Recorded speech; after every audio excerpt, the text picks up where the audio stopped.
Bueno, muy bien. Buenas tardes, Yara. Buenas tardes, Julieta. Confírmenme si me escuchan bien, por favor.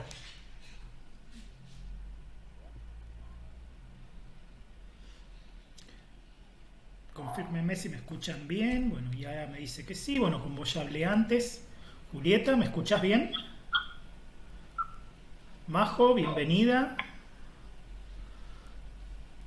¿Me escuchas bien? Confírmenme si me escuchan, por favor, que es muy importante. Julieta, Juliana, ¿me escuchan? Me pueden escribir por el chat si no tienen micrófono.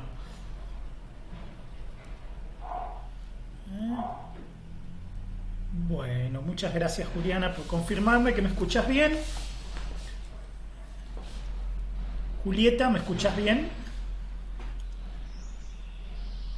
Bienvenidos. Bien, bueno, muchas gracias por confirmarme. Majo, ¿me escuchas bien? Erika, bienvenida. Sí, Buenísimo, gracias, Majo. Erika, bienvenida. ¿Me escuchas bien? Perfecto, muy bien. Bueno, bienvenidos a todos. Evelyn, ahí te veo también, que recién llegás. Confirmame por favor si me escuchas bien, Evelyn, cuando puedas. Podés escribirme por el chat si no, o habilitar el micrófono o escribirme por el chat. ¿eh? ¿Me confirmás? Bueno, bienvenidos a todos. Hoy, un poquito por la fuerza, vamos a dar la clase de manera virtual. Bueno, tomamos esta decisión porque, bueno, por lo que me dijo Claudia, muchos de ustedes estaban complicados para acercarse hasta la unidad, habiendo un paro de colectivos, ¿sí? Con lo cual, para no perder tiempo y no incomodarlos a ustedes, optamos por la solución de la clase virtual. ¿eh? Bueno, me confirman que todos me escuchan bien. Si alguno no me escucha, tendría que indicarlo, ¿sí? Sé que no me van a escuchar, pero bueno, es obvio, ¿no? Si me ven hablar y no digo nada es porque hay algún problema con el parlante. Así que confírmenme si alguno tiene alguna dificultad por el chat. ¿eh? Yo lo voy a escribir por acá también, por las dudas.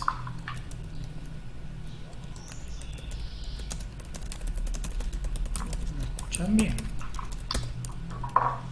Ahí está. Bien, si alguno no me escucha, bueno, pueden probar de entrar y volver, salir y volver a entrar, es una posibilidad. Habitualmente resuelve todos los problemas. ¿Ah? Bueno, muy bien. Vamos a comenzar la clase. Primero les voy a preguntar si alguno tiene alguna duda o alguna pregunta. La diferencia entre ver la clase grabada o estar en la clase virtual es que acá pueden preguntar. ¿Alguno tiene alguna duda, alguna pregunta, algo respecto de los temas que veníamos hablando hasta la última clase? Les recuerdo que en la última clase hicimos ya la introducción a la programación, ¿sí? Y ahora vamos a hacer un repaso rápido de lo que es la programación, ¿sí? Y antes me gustaría que me digan si alguno tiene alguna duda o alguna pregunta. Díganme, por favor.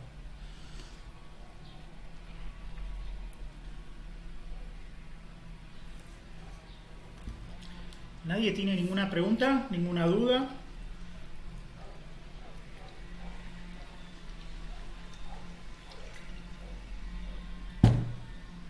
¿No? ¿Ninguna duda? ¿Me escuchan todavía, no? ¿O ya estoy hablando solo? Confírmenme, por favor. por mi parte no tengo ninguna duda. Bien, perfecto. Gracias por confirmarme también. ¿eh?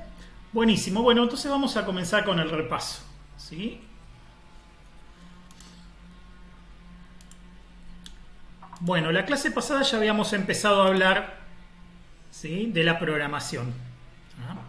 Y dijimos que la programación es vamos a decir, el nivel más concreto de la creación de un sistema, ¿sí?, de un sistema informático. La programación es la formalización de la solución, o bien del problema. ¿sí? Esto ya lo habíamos dicho la vez pasada. Escribir un programa es especificar un problema o bien especificar una solución dependiendo de los paradigmas. ¿Se acuerdan de los paradigmas, no? Ya los estudiamos la vez pasada. Habíamos hablado de 3 grandes paradigmas: el paradigma imperativo, el paradigma declarativo y el paradigma de objetos, ¿sí? Y en el paradigma imperativo lo que se especifica es la solución. O sea, nosotros creamos el algoritmo, especificamos el algoritmo dándole órdenes a la máquina para que siga, ¿sí? Siguiendo unos determinados pasos resuelve el problema. Esta es la forma más clásica de ver la programación. En el paradigma declarativo, por otro lado, lo que se especifica es la solución, ¿sí? Lo que se especifica es el problema.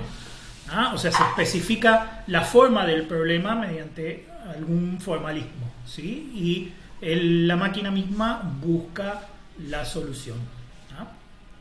Y finalmente el paradigma de objetos es un paradigma de medio camino, no es ni tan abstracto como el declarativo, ni tan concreto como el imperativo, está justito en el medio, ¿sí? Y permite declarar algunas cosas y implementar mediante algoritmos, mediante órdenes, otras cosas. En general define los sistemas a partir de las entidades que lo conforman, y la relación entre las entidades se declara y el comportamiento de cada entidad se programa imperativamente. Bien, esto es resumen de los paradigmas, ¿sí? Entonces, si nos quedamos con la programación es escribir, especificar un problema o una solución, ¿sí? Y esto debe hacerse en un lenguaje formal, o sea, en un lenguaje libre de ambigüedades. ¿Por qué? Bueno, lo dijimos en la clase presencial. Las computadoras no tienen conciencia y el contexto que pueden tener es el que nosotros mismos le damos, ¿sí? Y sin esas dos cosas no se pueden resolver ambigüedades.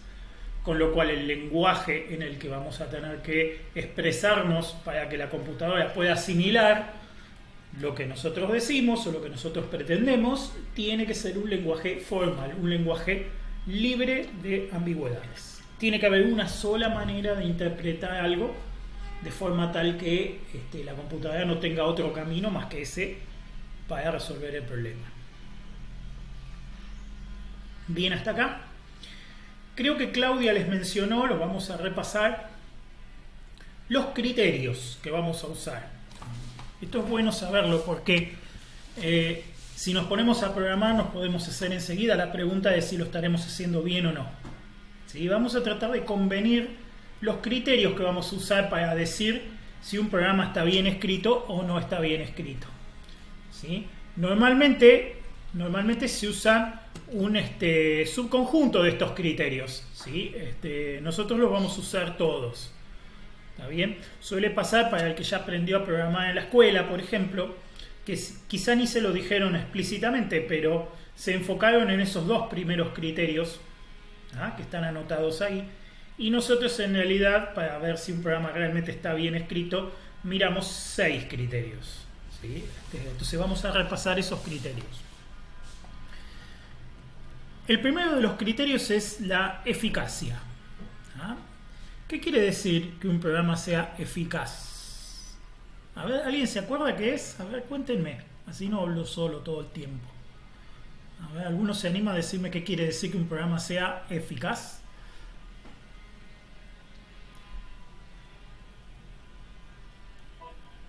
Que sea, no importa lo que hizo bien o mal, pero que sea así. ¿Cómo? Perdón. ¿No? Que se haga igual, tipo, que haga bien o mal, pero que se haga. En realidad eficaz es que se haga bien, ¿sí? Eficaz es que se haga bien. Que haga lo que tiene que hacer. Si yo me propuse hacer una cosa, que el programa haga eso que yo me propuse hacer. Eso es eficacia. Además es importante que no haga otras cosas que yo no quería que haga, ¿sí? La eficacia tiene que ver con hacer y hacer bien, ¿sí? O sea, tiene que hacerlo y tiene que hacerlo bien, ¿sí? O sea, tiene que resolver el problema que yo quería resolver o tiene que especificar correctamente el problema que yo quería especificar, ¿sí? Eficaz quiere decir que funcione, básicamente. Y sí, Obviamente es intuitivo, todos pensamos, ¿no? Enseguida, si vamos a escribir un programa, más vale que funcione, ¿no? Si no, ¿para qué va a servir? Pero bueno, por ser obvio, no tenemos que dejar de decirlo, ¿sí? El segundo criterio es la eficiencia, ¿sí? ¿Qué diferencia hay entre eficacia y eficiencia? ¿Ah? ¿Qué quiere decir que el programa sea eficiente? La eficiencia tiene que ver... ¿Cómo? Perdón. Sí. Resuelvan las cosas usando los menores recursos disponibles. Muy bien, exactamente. Eficiencia tiene que ver con qué, con el consumo de recursos. Cuando pensamos en eficiencia, pensamos en un programa que consuma la menor cantidad posible de los recursos que tenemos, ¿sí? ¿Cuáles son los recursos más importantes en la computadora? Bueno, habitualmente la memoria y el tiempo del procesador. Son las dos cosas importantes. ¿Ah? Si el programa tiene muchas órdenes, es muy largo, ¿está bien? Al procesador le toma más tiempo hacerlo, ¿sí? Y si el programa es muy largo y la cantidad de datos es mucha, se empieza a notar, o sea, empieza a pesar, el programa se empieza a poner lento, porque se multiplica, ¿sí? Si yo podía resolver algo en 5 órdenes y lo estoy resolviendo en 100 y después tengo que procesar 5 millones de datos, ¿sí? Se multiplican, ¿ah? Y entonces ahí se empieza a notar mucho. Y el otro recurso importante es la memoria finita, la memoria se acaba. Entonces, si no somos cuidadosos con la memoria, también tenemos un problema. Entonces, la eficiencia tiene que ver con, cuando escribimos el programa, tener en la cabeza, pensar en cómo hacer para que consuma la menor cantidad de recursos posibles, tanto en memoria como en tiempo de procesador. ¿Ah? Y estos dos criterios son los dos criterios clásicos, son los dos primeros criterios en los que todos pensamos. ¿Sí? La necesidad de evolución de los paradigmas vino por el hecho de que con estos dos criterios no alcanzaba. O sea, ¿qué inquietó a la gente que empezó a trabajar en esto, que llevó a ir haciendo evolucionar los paradigmas? Y básicamente que no era suficiente. Pensemos en los flujos. La semana pasada estuvimos haciendo algún flujo ahí en el pizarrón, ¿sí? ¿Se acuerdan del flujo? No me acuerdo qué fue lo que hicimos nosotros. Era el del negocio, ¿no? De ir a un negocio a ver si estaba abierto, ¿no? El supermercado. Sí, perfecto, bueno. Ese hicimos, muy bien. Entonces, yo ya la semana pasada les dije que había un problema con el flujo y era que cuando se hacían muy grandes se volvían imposibles de seguir, ¿sí? Y acá es donde viene el tema. ¿De qué se dio cuenta la gente que empezó a trabajar con esto? Que el programa no está escrito solamente para la computadora. También está escrito para los seres humanos que lo leen, lo interpretan y que después lo mantienen y que después lo tienen que sostener funcionando en el tiempo. O sea que no escribimos un programa solamente para una computadora, también lo escribimos para la gente, ¿sí? Entonces es donde aparece este criterio que también debe ser tenido en cuenta y que es muy importante, que es la legibilidad, ¿sí? Que el programa sea entendible por los programadores, no solamente por las máquinas. ¿Ah? El programa está escrito en un lenguaje que se aproxima al ser humano, ¿sí? Sin alejarse demasiado de la máquina. Para no alejarse de la máquina tiene que mantenerse formal, pero eso no significa que no pueda ser más abstracto y que no pueda ser más alcanzable por un ser humano el lenguaje. Entonces la idea es proveer herramientas en el lenguaje para que un ser humano pueda entender bien un programa. Los lenguajes modernos tienen herramientas para mejorar la legibilidad. Por ejemplo, la posibilidad de ponerle nombre a las cosas, ¿sí? A las variables, a las funciones, a los programas enteros se les puede poner nombres, ¿sí? Entonces elegir bien los nombres, por ejemplo, ayuda a la legibilidad. ¿Sí? Cuando estamos poniéndole bien los nombres a las cosas, estamos mejorando la legibilidad del programa. O sea, mejoramos las probabilidades de que si lo agarra otra persona, ¿sí? Pueda entender lo que quisimos hacer. ¿Se entiende, no es cierto? Confírmenme si me escuchan y si se entiende bien. Sí, se entiende. Bien, perfecto. Gracias por confirmar, ¿eh? Bueno, muy bien. El siguiente criterio, que ahí está mencionado, que es la reusabilidad, viene dado por el hecho de que, ¿se acuerdan que hace unas clases atrás hablamos de las leyes de la materia y de las leyes del software y dijimos que el software no se mueve con las leyes de la materia. Yo les había dado el ejemplo de construir una casa y que si la casa fuera software copiaríamos y pegaríamos casas. ¿Se acuerdan de eso? Lo hicimos hace unas clases atrás. Eso lleva, como el programa es una forma concreta de software, nos lleva a pensar que el esfuerzo más grande que hay en el programa es justamente el de escribirlo, ¿sí? O sea, el esfuerzo que implica construir una solución o especificar una solución o especificar un problema es un esfuerzo intelectual importante que se hace. Entonces, la idea es que ya que tuvimos que hacer un esfuerzo importante para construir un programa, vamos a tratar de lograr que eso pueda ser vuelto a utilizar muchas veces. Dado que una vez que está hecho, copiarlo y volverlo a utilizar es muy económico, entonces nos conviene pensar de una las cosas de manera tal que sean reutilizables. Y aquí es donde viene este criterio de reusabilidad. Quiere decir, yo voy a escribir un programa, pero no pensando solamente en el problema que tengo que resolver ahora, sino pensando que en el futuro podría tener otros problemas parecidos y que tal vez mi programa, el que escribo hoy, también me sirva para esos problemas que voy a tener después. ¿Sí? Reusar tiene que ver más que nada con modularizar bien, con dividir un problema en pedacitos, con piecitas que sean de más común uso. Por ejemplo, imagínense que ustedes tienen que escribir un programa que tome una lista de números, los ordene de menor a mayor y después saque el promedio de los dos primeros. ¿Sí? Ustedes pueden escribir un programa que haga eso, que tome una lista de números, que los ordene de menor a mayor, que tome los dos primeros y que saque el promedio. ¿Ah? Pero, ¿cuál sería la probabilidad de que eso vuelva a servir alguna vez en el futuro? O sea, ¿cuándo les va a volver a pasar que van a tener que tomar una lista de números, ordenarla de menor a mayor, tomar los dos primeros y sacarle el promedio? Ahí ustedes lo piensan y dicen, bueno, es bastante caprichoso eso, es raro que vuelva a pasar. ¿Ah?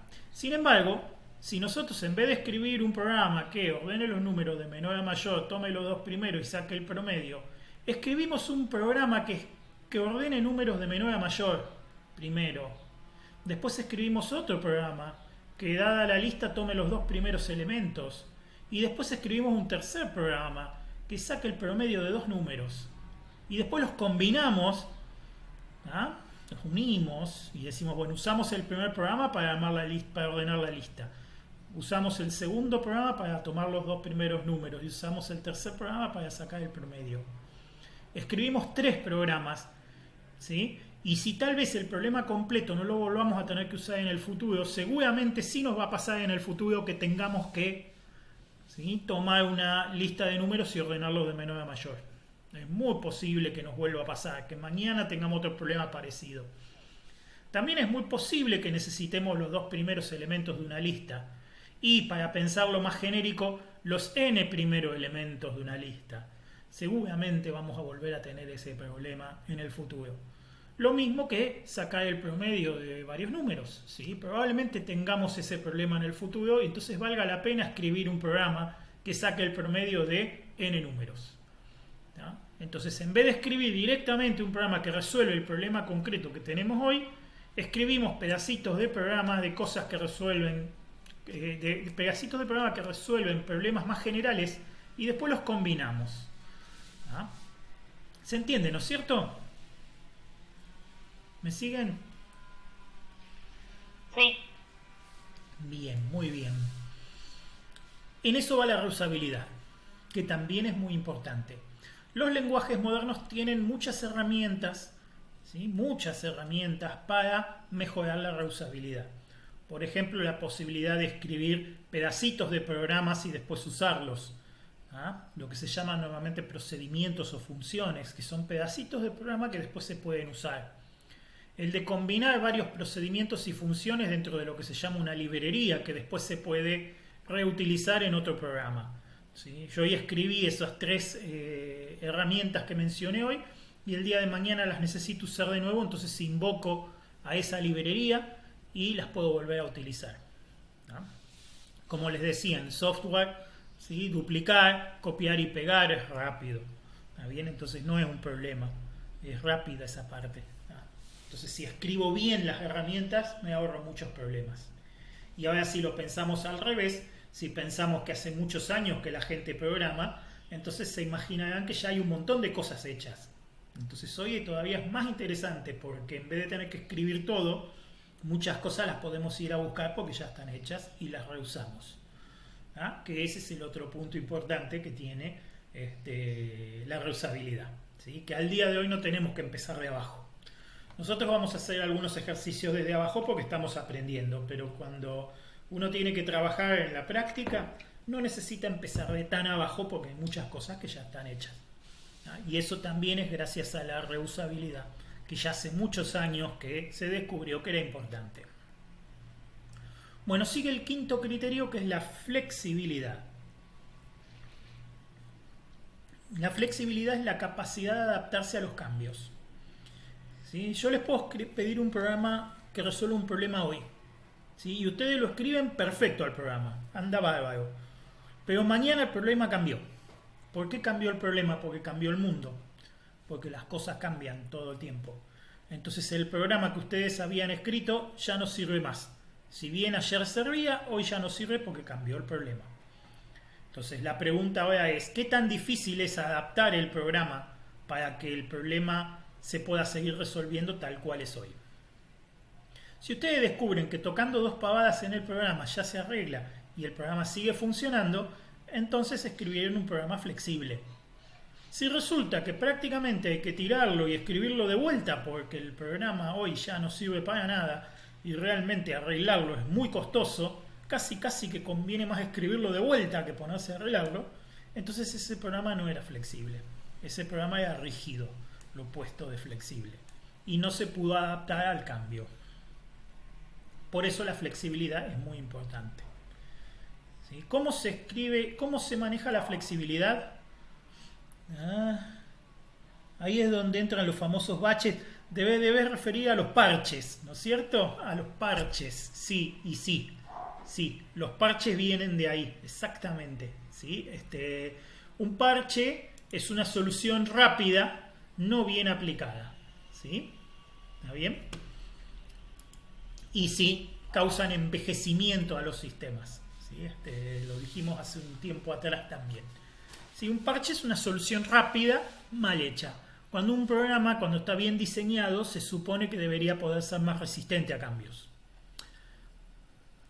Por ejemplo, imagínense que están escribiendo un programa para un estudio contable. ¿Y el estudio contable qué hace? Bueno, hace mucha liquidación de impuestos, por ejemplo, mucha facturación.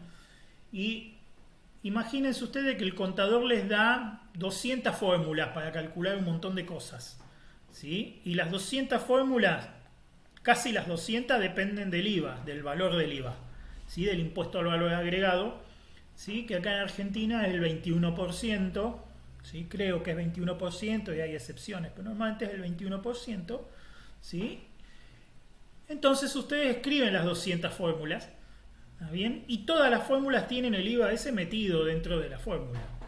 Y mañana aparece un decreto y cambian el valor del IVA, lo suben o lo bajan.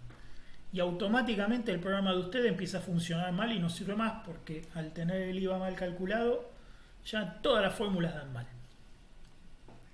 Si ustedes habían escrito la constante del IVA dentro de las 200 fórmulas, van a tener que repasar todo el programa y corregir las 200 fórmulas una por una. ¿Ah? Y ese programa resultó ser poco flexible. Si en cambio ustedes se dieron cuenta y dijeron, no, el IVA podría cambiar, entonces lo vamos a declarar como una constante. ¿Sí? Lo vamos a poner afuera y vamos a decir, el IVA vale 21%. Y después vamos a escribir las fórmulas en función de esa constante. Entonces cambió el IVA y ustedes cambian el valor de la constante, recompilan el programa y ya está. Y en un minuto lo arreglaron. ¿Ah? Entonces, si ustedes se dieron cuenta y pusieron el IVA afuera, ¿sí? El programa quedó muy flexible, muy fácil de arreglar. En cambio, si no se dieron cuenta y el IVA quedó metido en las 200 fórmulas, va a ser muy difícil de arreglar. ¿Se entiende el ejemplo? Confírmenme por favor si se entiende. Bien. De hecho, es definirla como una variable y que vaya cambiando de precio.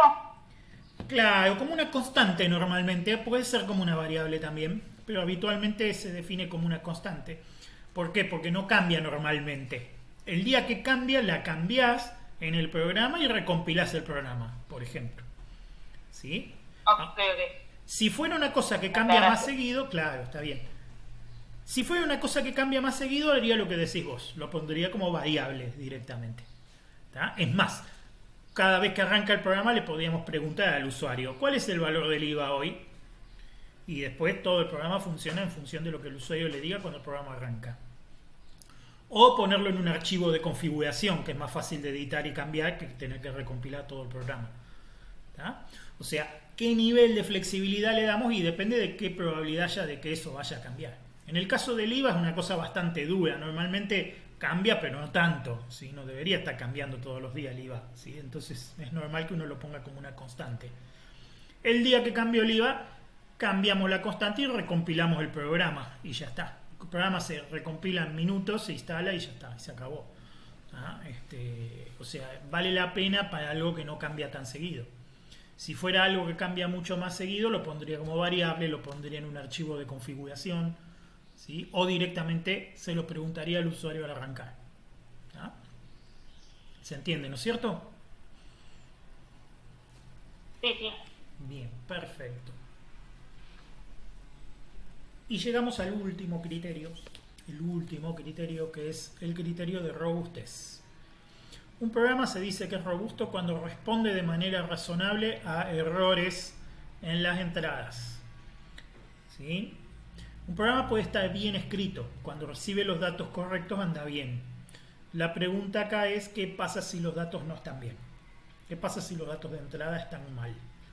Bueno, lo más probable es que si los datos de entrada estén mal, el programa no puede hacer lo que tiene que hacer. ¿Sí? Y eso no vamos a poderlo evitar. Pero lo que decimos de robustez es que la reacción del programa, que la respuesta del programa, a pesar de que no va a poder resolver el problema, sea razonable.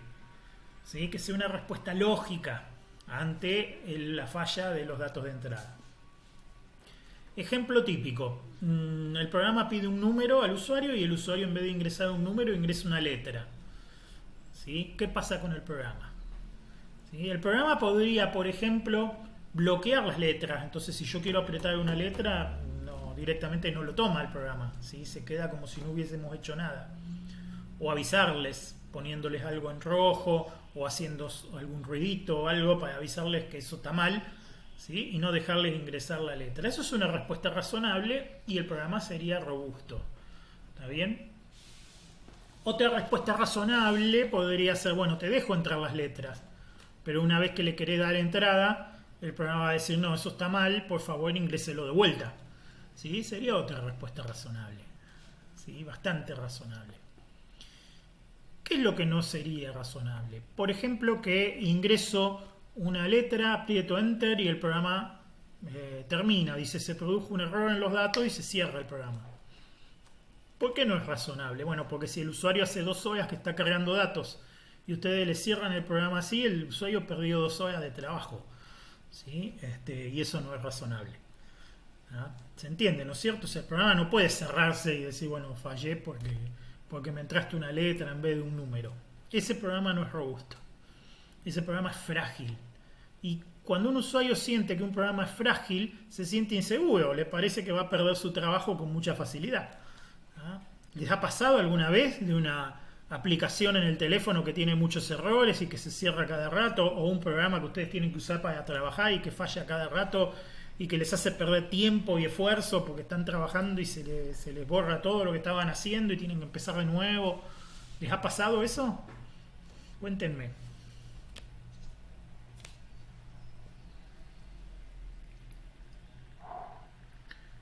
Sí, ¿no? Yo no, por ejemplo. A mí nunca me pasó eso. Qué suerte.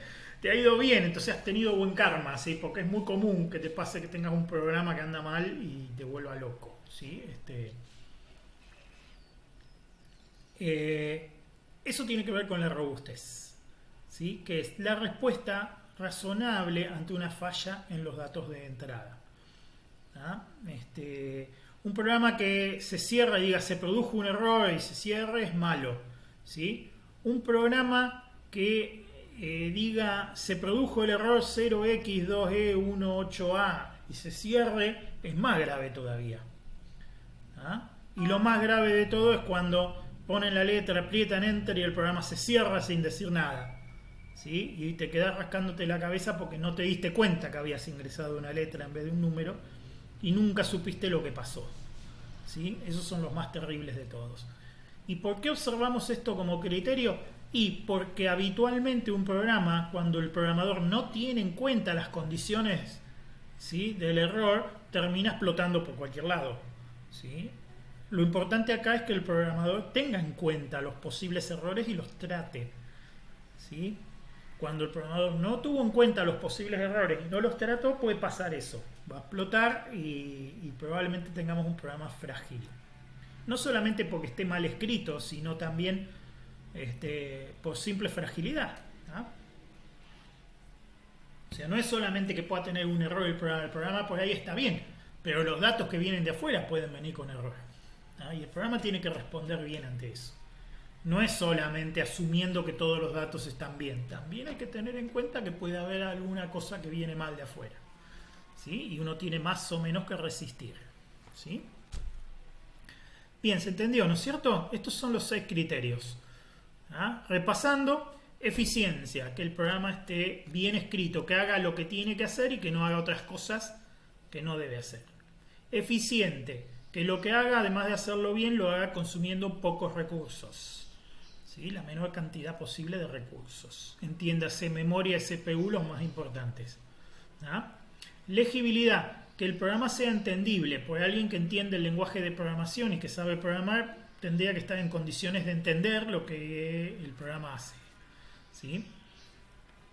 Reusable quiere decir que los módulos, que el programa en sí completo o sus componentes, ¿sí?, sean fáciles de utilizar en otros problemas o en otras aplicaciones.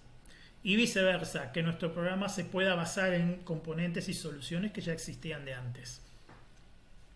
Flexibilidad, capacidad de adaptarse a los cambios, capacidad del programa, ¿sí?, de ser corregido a un costo razonable en la medida en que los problemas y las realidades en las que el programa tiene que existir van cambiando.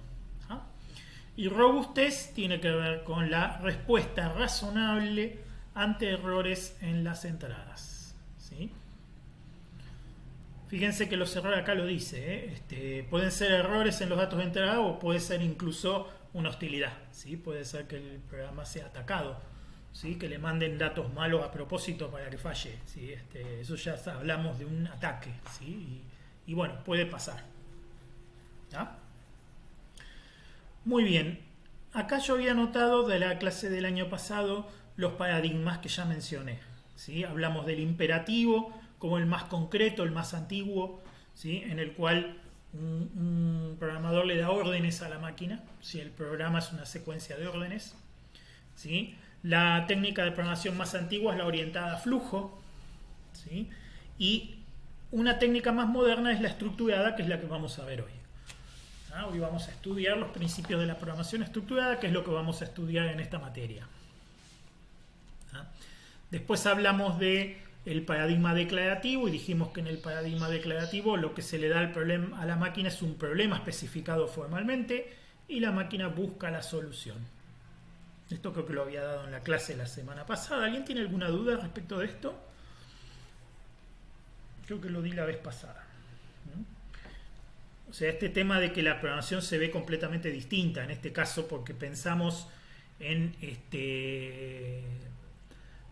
directamente en especificar o describir formalmente el problema y no la solución. ¿Sí? Muy bien. Y finalmente, bien, gracias Yara. Dice que no tiene dudas. Bien, muchas gracias. Y el paradigma de objetos, como dijimos, creo que lo dijimos la vez pasada y hoy lo dije también, ¿sí?, se define declarando las entidades y cómo se relacionan entre sí, y el comportamiento de cada entidad se programa imperativamente. Se programa como vamos a aprender nosotros. Con programación estructurada se puede programar el comportamiento de las entidades y después se declara la relación que tienen entre ellas. ¿Sí? Bueno, muy bien. Vamos a hablar un poquito ahora de la programación estructurada.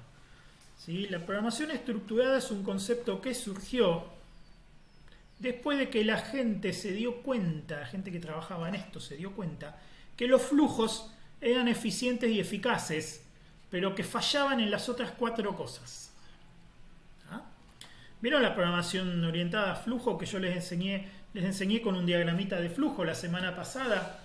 Y varias veces les dije, si esto se hace muy grande, se vuelve inmanejable. ¿Sí?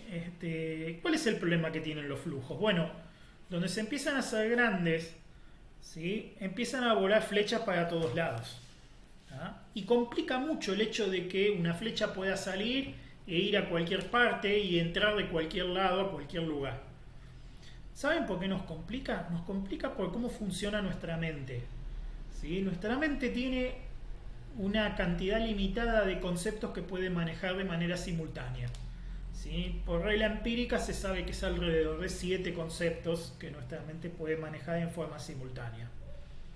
¿Eso qué quiere decir? Que si tenemos mucho más de 7 conceptos, nuestra mente no llega a cubrir, ¿sí? el problema completo y por lo tanto no lo podemos resolver.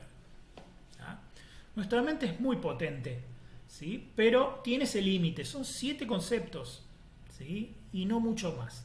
Una mente superdotada puede llegar a tener más conceptos, ¿sí? En vez de 7 y capaz que tiene 10, ¿sí? O 20. Un recontragenio tendrá 30, pero a estos programas a veces tienen miles y miles de conceptos. Con lo cual se vuelve muy difícil. Entonces, ¿cuál es el punto débil del flujo? El punto débil del flujo es que es muy difícil para nuestra mente separar el problema en partes, porque son flechas que van y vienen de todos lados y entonces nuestra mente se pierde. ¿Está bien? No podemos partir en pedazos conceptuales el problema como para poder solucionarlo pedazo por pedazo. O sea, es la dificultad para abstraer lo que tiene el flujo que complica tanto las cosas. Y ahí es donde entra en la cancha la programación estructurada. La gente se puso a estudiar y dijeron, bueno, a ver, ¿cómo podríamos hacer para que los flujos, ¿sí?, sean más ordenados? Para que los flujos se puedan seguir mejor con la mente. ¿Ah? Y ahí es donde aparece la programación estructurada. ¿Sí? Se pusieron a estudiar y dijeron, bueno, si en vez de hacer flujos libres ordenamos o ponemos los flujos dentro de estructuras, ¿sí?, entonces para la mente es más fácil reconocer la estructura, ¿sí? Y cuando reconoce la estructura puede con más facilidad, perdón, voy a cerrar acá porque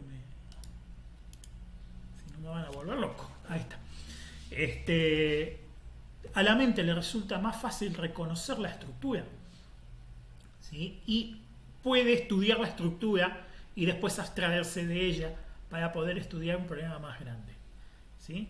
Esto lo vuelve al programa más legible. Obviamente las estructuras son más reusables, ¿sí? Si lo entendemos mejor, podemos modelar mejor la flexibilidad y por supuesto la robustez tiene que ver con tratar los errores. Si se acuerdan la clase pasada cuando yo les decía, y si pasa esto y hay que agregar otra pregunta más, y si pasa aquello otro y hay que agregar otra pregunta más, y ahí es donde se empieza a complicar el flujo, ¿sí? Por eso el flujo, hacer un flujo robusto es difícil, ¿sí? Hacer un flujo flexible también es difícil, porque cada vez que tocamos algo en un flujo complicado corremos el riesgo de romper algo que ni siquiera teníamos calculado, ¿sí? Para reusar tendríamos que poder recortar en pedacitos y recortar un flujo es difícil.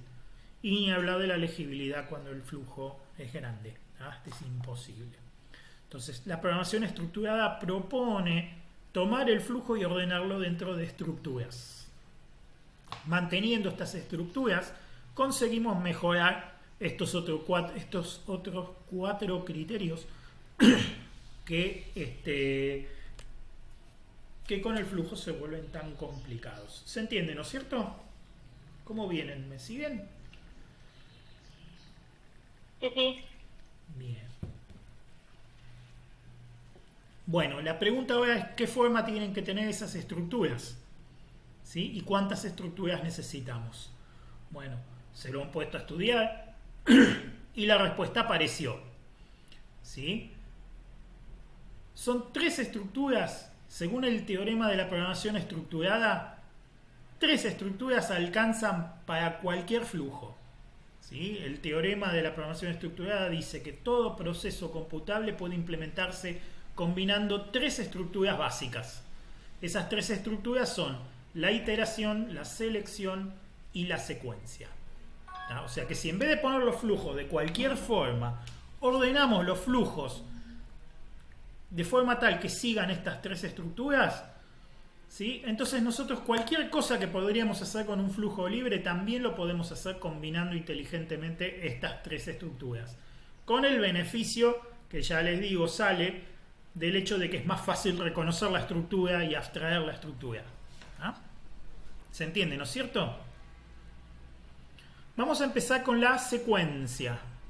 La secuencia. Esto que está acá es la secuencia. ¿Sí? Se ve, ¿no? La marquita gris, ¿sí, no? ¿Pueden ver en la pantalla? Sí, bien, perfecto. ¿Qué es una secuencia? Bueno, una secuencia es una cosa que se hace después de la otra, ¿sí? Eso es una secuencia. Una cosa que se hace después de la otra. ¿Ah? Entonces, la secuencia... Primero hago esto, después hago esto, después hago esto, después hago esto. ¿Se acuerdan que había secuencias en el flujo que hicimos la semana pasada?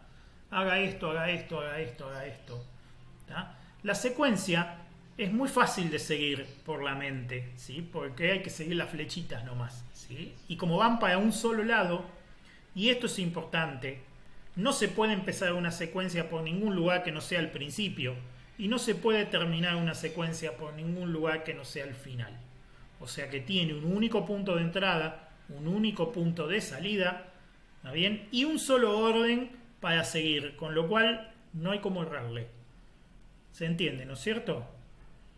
Pero el problema que tiene la secuencia es que solamente sirve para programas que no tienen que tomar ninguna decisión. Y hay muy pocos programas que se puedan hacer donde no se tome ninguna decisión. ¿Sí? Es una estructura simple, pero ella sola no alcanza. Por eso el teorema dice que son 3. Están las otras 2 hermanas ahí porque si no, no alcanza. ¿Sí? ¿Me siguen hasta acá? Sí. Bien. Si nosotros tuviéramos que tomar una decisión, ya con la secuencia sola no alcanza y tenemos que acudir a la selección. ¿Sí? La selección. La selección tiene la forma que se ve acá. ¿Ah? Es una pregunta a la cual obviamente se responde en forma booleana, igual que en los flujos como vimos la semana pasada. ¿Sí? Y lo que dice la selección es, si la respuesta es afirmativa, se ejecuta una secuencia, y si la respuesta es negativa, se ejecuta otra secuencia distinta. Pero esto es lo más importante de todo. Después que termina, todo sale por el mismo lugar. O sea, la selección, igual que la secuencia, tiene un único punto de entrada y un único punto de salida. ¿Sí? No es un flujo libre. ¿Sí? Lo importante es que tiene un único punto de entrada y un único punto de salida. Para la mente es fácil entender la selección. ¿Por qué? Porque una de las 2 secuencias se ejecuta, pero nunca las 2 a la vez. ¿Sí? O se ejecuta la secuencia del sí o se ejecuta la secuencia del no, pero nunca las 2 al mismo tiempo. ¿Se entiende, no es cierto? ¿Me siguen? Sí, se entiende. Entonces, otra vez tenemos un único punto de entrada, un único punto de salida, ¿sí? Y además tenemos una estructura que es fácil de seguir. Es una pregunta. Si la respuesta es afirmativa, se va por un camino. Si la respuesta es negativa, se va por otro camino. Pero al final todos llegamos al mismo lugar, a la salida de la selección. ¿Está claro, no? Si juntamos secuencia y selección, podemos hacer programas que toman decisiones, pero lo que no podemos hacer es programas que den vueltas o programas que vuelvan para atrás. ¿Sí? Ninguna de estas 2 permite volver para atrás en un programa. ¿Está bien? Con lo cual no podemos hacer ni cosas repetitivas, ¿sí? Ni cosas que no sabemos cuántas veces las vamos a tener que hacer. O simplemente volver hacia atrás. No se puede. Para eso hace falta la tercera estructura, que es la iteración. ¿Sí? La iteración es parecida a una selección, excepto por un detalle, y es que cuando primero se hace la pregunta, y si la respuesta es afirmativa, se ejecuta una secuencia, y al terminarse de ejecutar la secuencia, se vuelve a hacer la misma pregunta que se hizo hoy, y si la respuesta sigue siendo afirmativa, se vuelve a hacer la misma secuencia de nuevo. Y así todas las veces que haga falta hasta que la pregunta resulte negativa. Cuando la pregunta resulta negativa, nos vamos. ¿Sí? Otra vez tenemos un único punto de entrada y un único punto de salida. ¿Sí? Por eso para la mente es fácil de seguir. También es fácil comprender la estructura. ¿Por qué? Porque nosotros sabemos que vamos a entrar a la secuencia solamente si la respuesta a la pregunta que hicimos es afirmativa. Si la respuesta que hicimos a la pregunta es negativa, no entramos a la secuencia. ¿Sí? Después hay, sí, no está bien lo que dije, a la secuencia. Hay distintas variantes de la iteración. Por ejemplo, hay una variante donde primero se ejecuta la secuencia y después se hace la pregunta. Y si la pregunta es afirmativa, se vuelve a ejecutar la secuencia. ¿Tá? Y si la respuesta es negativa, se va. Otras tienen el sí con el no dado vuelta. ¿Está bien? Pero son todas variantes de la misma iteración.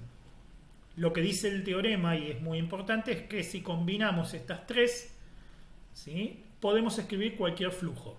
Lo mismo que escribiríamos con cualquier flujo libre.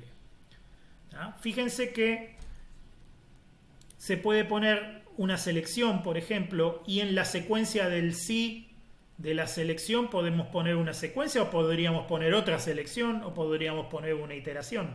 Como son piecitas de rompecabezas que todas tienen un único punto de entrada y un único punto de salida, cualquiera de estas, ¿sí?, cualquiera de los pasos de una secuencia, así como también la secuencia del sí o la secuencia del no, o la secuencia que está en la iteración, podría ser cualquiera de estas. O sea, podríamos tener una iteración adentro de otra, por ejemplo, o podríamos tener una selección dentro de una iteración, o podríamos tener una iteración dentro de una selección, o podríamos tener una selección seguida de una iteración en una secuencia. ¿Se entiende, no es cierto? O sea, la combinación de piezas es libre. ¿Me siguen, no es cierto? Díganme si se entiende la idea. Por eso es tan importante entender, y el secreto para aprender a programar es entender muy bien estas tres estructuras. ¿Sí? Si ustedes entienden estas tres estructuras, aprenden a programar rápido. ¿Sí? Mientras que si no entienden estas tres estructuras y cuándo se usa cada una, cuesta mucho aprender a programar. Recuerden esto.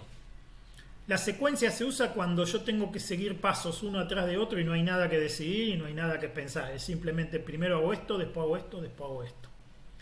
La selección se usa cuando yo tengo que abrirme por dos caminos diferentes en función de algo. ¿Sí? O sea, si tengo que elegir entre dos cosas, entonces mi estructura es la selección. Y la iteración se utiliza cuando yo tengo que hacer algo muchas veces. Cuando es lo mismo y lo tengo que hacer varias veces. Ahí se utiliza la iteración. ¿Está? Eso es lo que tienen que recordar. La iteración esa sería como el otro día cuando hicimos la tabla de multiplicar con Claudia, que lo hicimos hasta que llega al número 10. Exacto. Y cuando nos dio, no pudimos hacerlo más. Muy bien, exactamente. Exactamente. Es un ejemplo muy bueno de uso de iteración. Van a seguir haciendo cuentas hasta que lleguen a 10. Cuando llegan a 10, paran. Entonces, la pregunta es, ¿llegué a 10? Bueno, vamos a decir sí. ¿Todavía no llegué a 10? Es la pregunta. Si la respuesta es sí, sí que todavía no llegué a 10, sigo haciendo cuentas. ¿Sí? Si la respuesta es no, que sí, que yo ya sí llegué a 10, entonces me voy. ¿Ah? ¿Se entiende, no es cierto? Sí. Bien, perfecto. Nosotros vamos a trabajar, vamos a hacer una experiencia de programación con un lenguaje que se llama Pascal. ¿Sí? ¿Por qué usamos el lenguaje Pascal? Es un lenguaje antiguo, ¿sí? Y es insignia de la programación estructurada. O sea, es un lenguaje que fue creado para mostrar la potencialidad de la programación estructurada. O sea, es un lenguaje que sigue muy bien el paradigma. Los lenguajes modernos, la mayoría de ellos son multiparadigma, es decir, tienen construcciones de los distintos paradigmas y por eso complican mucho a la gente que está aprendiendo a programar. ¿Tá? Este lenguaje, por su lado, es bien puro de programación estructurada y nos permite aprender a programar realmente en estructurada. Por eso nosotros usamos este lenguaje. ¿Sí? Muy bien. ¿Qué es un programa escrito en Pascal? Bueno, es un texto. ¿Sí? Un programa, el código fuente, vamos a decir, o sea, el texto que nosotros escribimos originalmente, es un texto. ¿Sí? O sea que lo podemos escribir con cualquier editor de texto, porque lo importante son las palabras que contiene. ¿Ah? Al ser un lenguaje formal, existe una manera automática de tomar ese texto, analizarlo y construir a partir de él una secuencia de instrucciones binarias que después un procesador puede ejecutar. Ese trabajito lo hace un programa que se llama compilador. ¿Sí? El compilador toma el programa escrito por nosotros en texto, ¿sí? Y lo convierte en una secuencia de instrucciones binarias que después el procesador puede ejecutar. Entonces, en definitiva, recuerden, un programa puede ser escrito, ¿sí? Con cualquier programa con el cual pueden escribir un archivo de texto, pueden escribir un programa. ¿Ah? Lo importante es que esté en formato de texto para que después el compilador lo entienda. ¿Sí? Una vez que está en formato de texto, después ya se puede utilizar. Eso después lo van a hacer en la práctica con Claudia ustedes.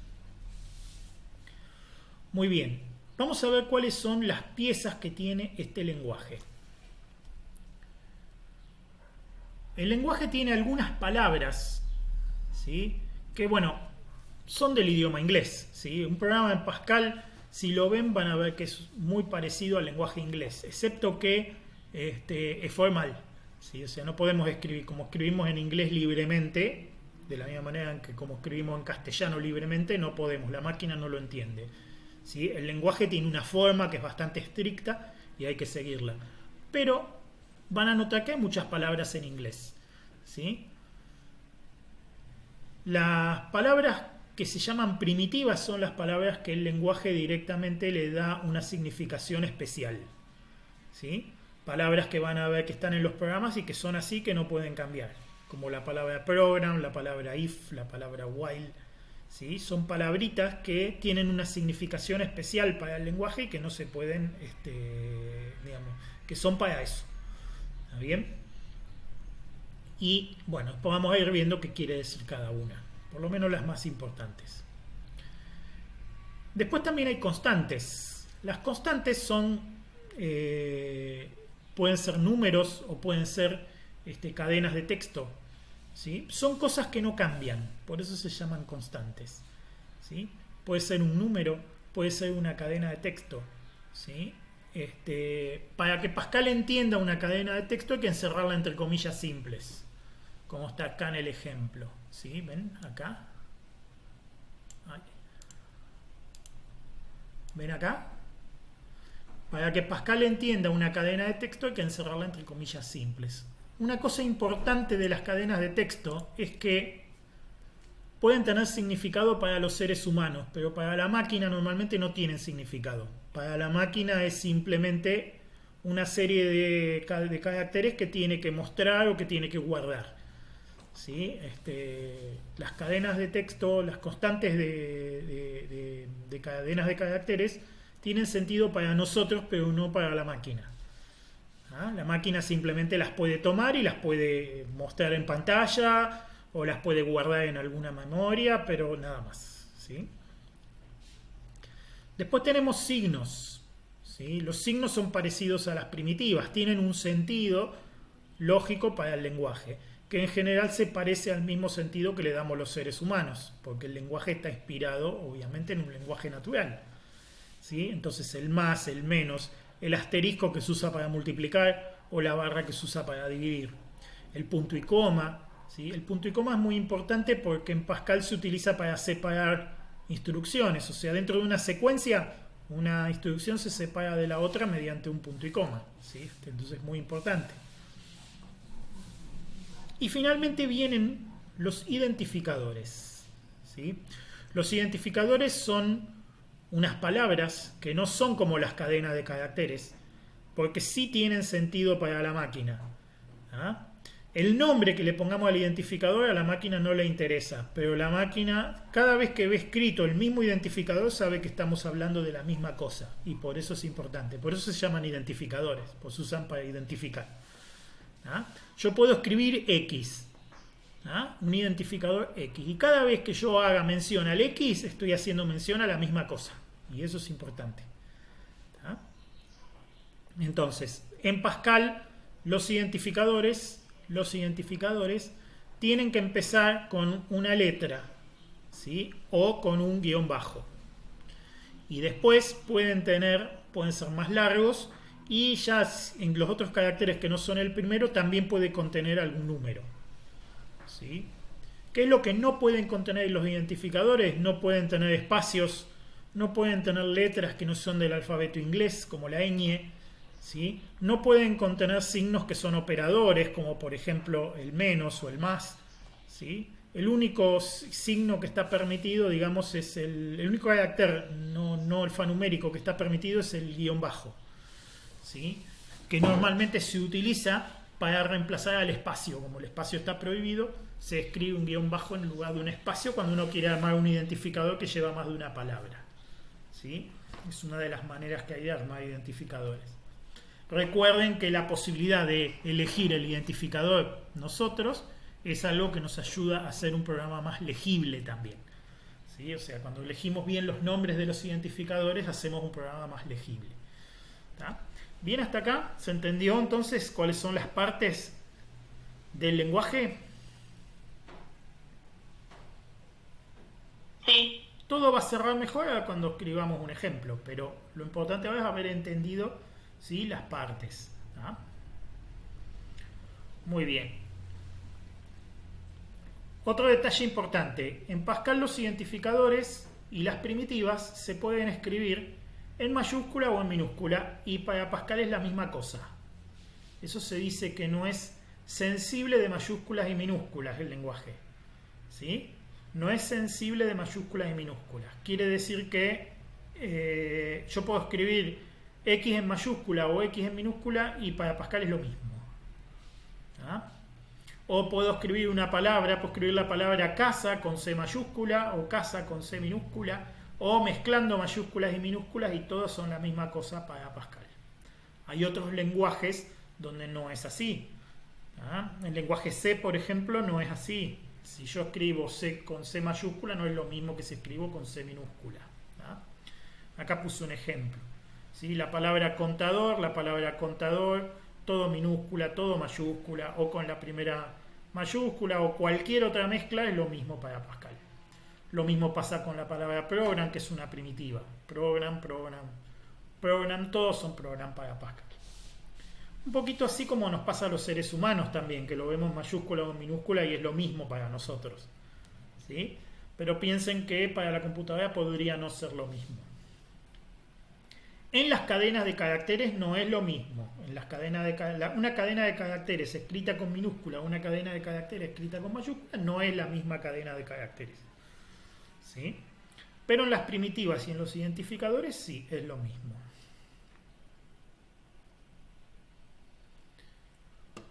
Muy bien. ¿Se entendieron los componentes? Ahora vamos, o sea, las piecitas con las que se forma el lenguaje. Ahora vamos a ver la estructura de un programa. ¿Ah? Un programa tiene tres partes. Tiene un encabezado, ¿sí? Tiene una parte declarativa y tiene una parte ejecutiva. En el encabezado lo que decimos es qué es lo que vamos a hacer. ¿Sí? Nosotros normalmente vamos a escribir programas, con lo cual el encabezado lleva, ¿sí?, la palabra program para indicar que comienza un programa, y después el nombre, que es un identificador, que le vamos a poner al programa. ¿Ah? Acá en el ejemplo les puse la palabra program con el nombre que le voy a poner al programa. ¿Sí? Es un encabezado válido. Fíjense el punto y coma del final. Este es muy importante. ¿Sí? El punto y coma es el que le da terminación al encabezado. Si no está el punto y coma, ¿sí?, el compilador no sabe que ahí terminó el encabezado y va a seguir buscando cosas del encabezado. ¿Ah? ¿Se entiende, no es cierto? Sí, se entiende. Bien, perfecto. Entonces, en el encabezado va normalmente la palabra programa y el nombre del programa. En la parte declarativa es donde vamos a declarar cuáles son las piezas que vamos a usar. Normalmente se declaran variables, ¿sí? Que son zonas de memoria que vamos a usar para algo. Se pueden declarar tipos de datos, vamos a ver más adelante. Se pueden declarar procedimientos y funciones, vamos a ver más adelante. Se pueden declarar constantes, vamos a ver más adelante. Todo eso se puede declarar. O en un programa extremadamente simple donde no vamos a usar absolutamente nada, la parte declarativa puede estar vacía. ¿Sí? No es obligatoria. Y finalmente en la parte ejecutiva es donde va lo que se llama la secuencia principal. ¿Sí? O sea, la parte ejecutiva es una secuencia que, como les dije hoy cuando vimos programación estructurada, la secuencia adentro contiene una o más instrucciones que a su vez cada una de ellas puede ser una selección, puede ser una iteración o puede ser otra secuencia. ¿Está? ¿Bien hasta acá? Eso es un programa entero. Lleva encabezado, parte declarativa y la secuencia principal y ahí termina el programa. Eso es todo. ¿Está? ¿Está bien? ¿Se van a acordar? Esto es importante. ¿Sí? Bien.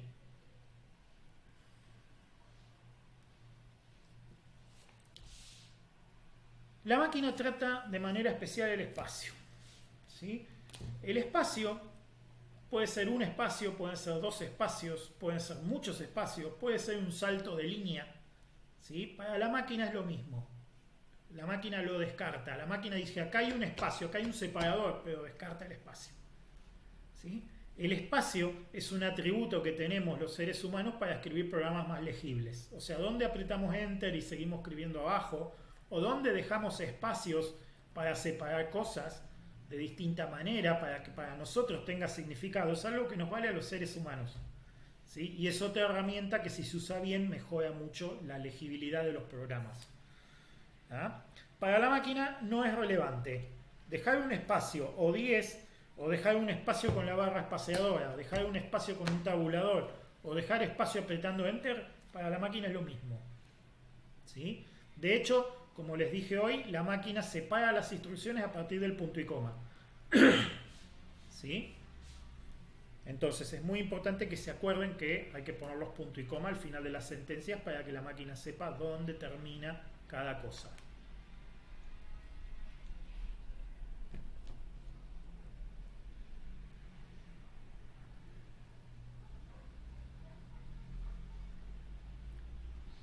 Bueno, muy bien.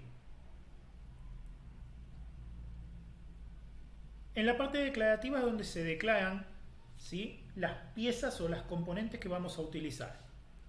¿Sí? Constantes, variables, tipos y módulos son las más comunes.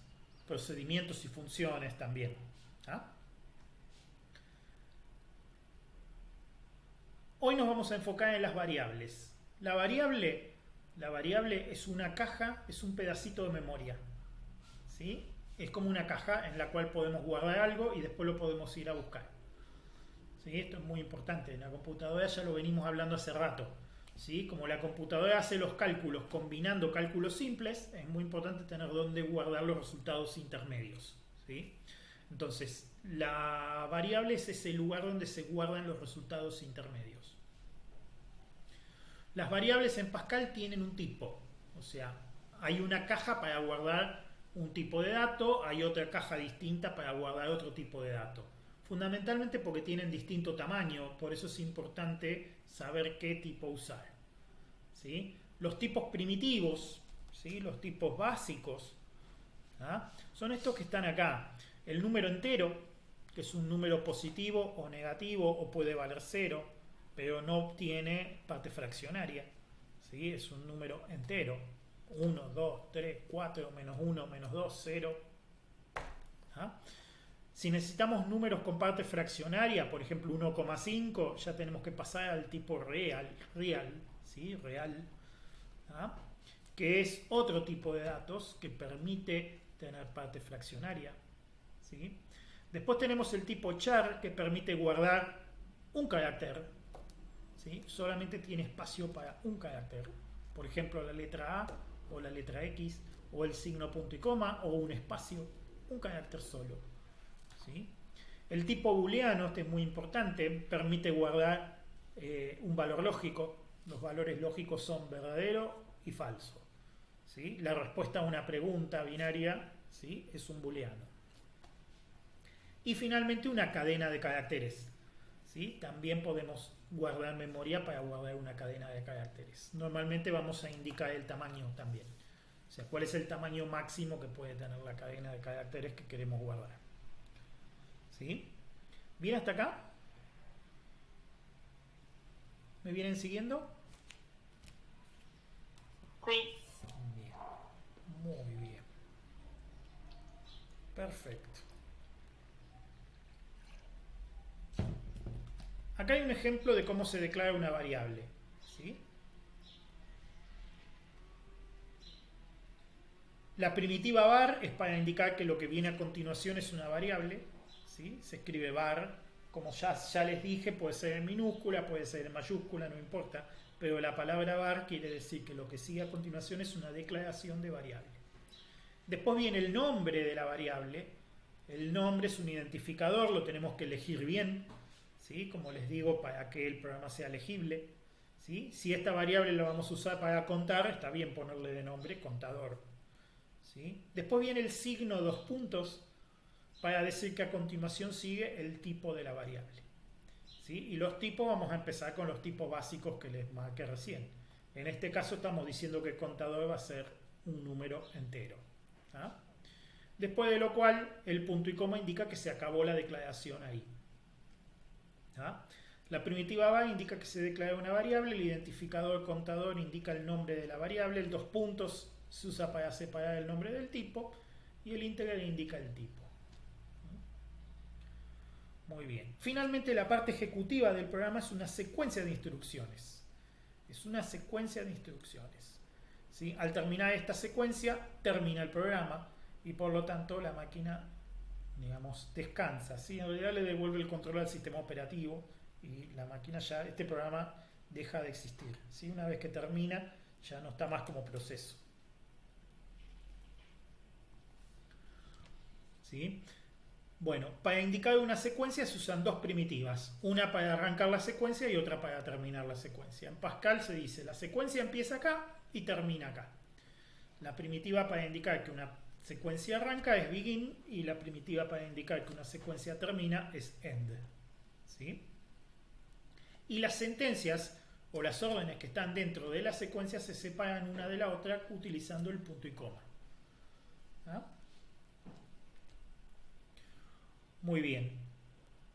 Para el ejemplito, el primer programa en Pascal que vamos a hacer, ¿sí?, vamos a usar instrucciones primitivas, ¿sí? Instrucciones que el lenguaje ya entiende, que no tenemos que indicarles nada porque ya el lenguaje las trae incorporadas, ¿sí? Y estas dos primitivas son la primitiva write línea y read línea, o sea, write ln y read ln, estas dos que están acá, ¿sí?, que sirven para mostrar algo en la pantalla o para leer algo del teclado respectivamente. O sea, write línea es para mostrar algo en la pantalla y read línea es para leer algo del teclado y guardarlo, por ejemplo, en una variable. En general, las primitivas toman una serie de parámetros de entrada o de salida. Los parámetros, cuando están, se ponen entre paréntesis y separados por coma. Así que ahora vamos a ver todo esto que le dije, todo junto en un ejemplito, ¿sí? Muy bien. Este es el primer programa en Pascal, ¿sí? Y mi primer objetivo para ustedes en la práctica, después de instalarse todas las herramientas que lo van a hacer con Claudia, es lograr que esto compile y funcione, ¿sí? Es un muy buen primer objetivo. Si logran hacer andar esto, entonces ya tienen el ambiente para programar, ¿sí? El programa es muy sencillo. Fíjense, tiene el encabezado, ¿sí?, que tiene la palabra program y que después dice en el identificador, el nombre del programa indica qué es lo que el programa hace, ¿sí? En este caso nuestro programa sencillo va a sumar dos números, ¿sí? El primer ejemplo sencillo de un programa. ¿No? Entonces vamos a necesitar dos cajitas para guardar los dos números que queremos sumar. ¿Sí? Entonces a la primera cajita le puse número 1 y dije que es de tipo entero. A la segunda cajita le llamé número 2 y también es de tipo entero. ¿Sí? Fíjense qué interesante las declaraciones. Yo escribí var una sola vez y después puse todas las variables una abajo de la otra y la máquina las fue entendiendo. Recuerden que el manejo de los espacios es algo que es más para el ser humano que para la máquina. O sea, a la máquina le hubiese dado igual que yo ponga var y que después ponga número 1, dos puntos integer en la misma línea, ¿sí? Punto y coma, número 2, integer en la misma línea también. La máquina lo habría entendido igual. Pero escrito de esta manera es mucho más fácil de leer. ¿Sí? Fíjense que la palabra var la escribí en mayúscula para que quede claro que es una declaración de variable. Y fíjense que las variables las escribí corridas dos espacios para adelante. ¿Sí? Esto se llama indentación. ¿Sí? Y es una técnica que mejora la legibilidad. O sea, ayuda al ojo a ver rápido dónde están las variables. ¿Sí? Ven que acá dice var y acá se ve claramente que hay dos variables, la número 1 y la número 2. ¿Tá? Y después la secuencia principal. La secuencia principal empieza con begin y termina con end. Fíjense que el end del final va con un punto. ¿Sí? Esto también es parte de la sintaxis de Pascal. ¿Sí? Cuando la secuencia principal termina es un punto para indicar que acá se acabó el programa. ¿Sí? Bueno, la secuencia principal tiene en este caso 5 instrucciones. ¿Sí? 5 instrucciones. La primera dice que el programa tiene que mostrar una cadena de caracteres en la pantalla. ¿Sí? La cadena de caracteres que va a mostrar en la pantalla dice ingrese un número. Fíjense que está entre comillas simples, ¿sí?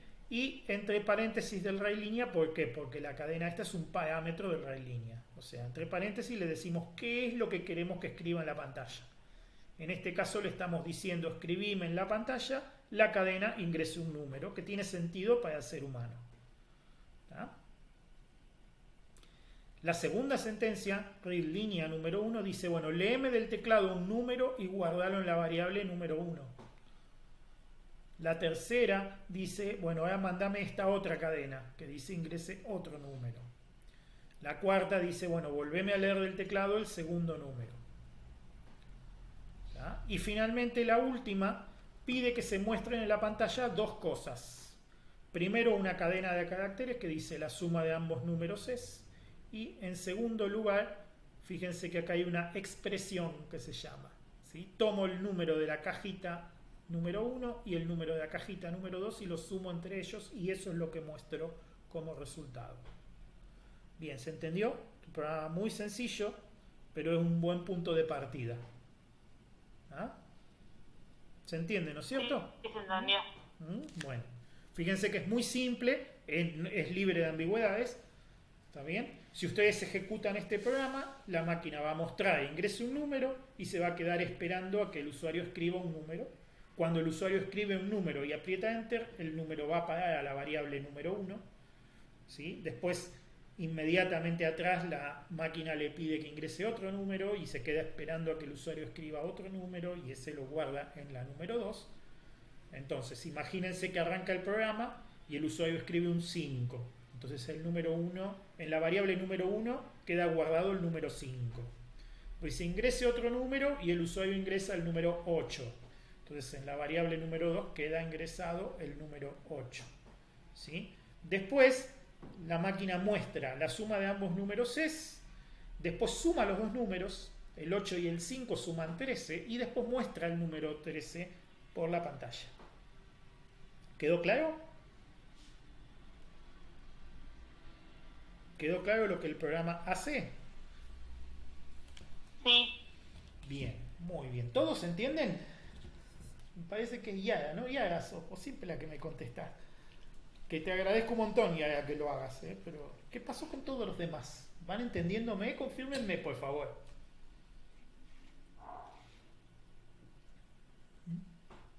¿Qué pasó con los demás? A ver, ¿me van siguiendo? ¿O me dejaron de fondo nomás y se fueron a hacer otra cosa? Bien, Facu, gracias. ¿Alguien más? ¿Me vienen siguiendo? Bien, Guadalupe, gracias. Augusto. Erika, bien, bueno, muy bien. Muy bien, así me gusta, que me vayan siguiendo. Es importante porque, bueno, vamos despacito, porque la cosa después se puede complicar. Entonces, más vale que vayamos despacito. ¿Sí? Muy bien, vamos a agregar ahora la selección, porque hasta ahora lo único que escribimos es una secuencia. ¿Sí? Ahora vamos a agregar la selección. En la selección, ¿se acuerdan que podíamos tomar una decisión? ¿Sí? Entonces, ¿cómo se escribe una selección en Pascal? Bueno, la primitiva if, que en inglés quiere decir sí, sí de condicional. ¿Sí? Si pasa esto, entonces haga esto, y si no, haga esto otro. ¿Tá? Si la expresión booleana que escribamos acá, ¿sí? O sea, la operación que es una pregunta que se responde por sí o por no, resulta ser cierta, entonces se va a ejecutar la secuencia que se escriba dentro del sí. Y si no, se va a ejecutar la secuencia que se escriba abajo del else, la secuencia del no. Nunca, nunca se van a ejecutar, ¿sí?, las dos al mismo tiempo. En el mismo programa, en el mismo momento, no se pueden ejecutar las dos. O se va por un lado o se va por el otro, como ya habíamos dicho. ¿Ah? Hay una variante del if que no tiene else. Cuando yo solamente tengo que hacer algo cuando la respuesta es afirmativa y no voy a hacer nada cuando la respuesta es negativa, puedo omitir el else y cortar directamente después de la secuencia del sí. ¿Ah? Eso Pascal también lo toma. A veces les va a pasar cuando programan que van a hacer algo cuando sí y van a hacer algo cuando no, y otras veces va a pasar que solamente tienen que hacer algo cuando sí. Y yo les pregunto a ustedes, ¿y qué pasa si tienen que hacer algo solamente cuando no? ¿Qué les parece?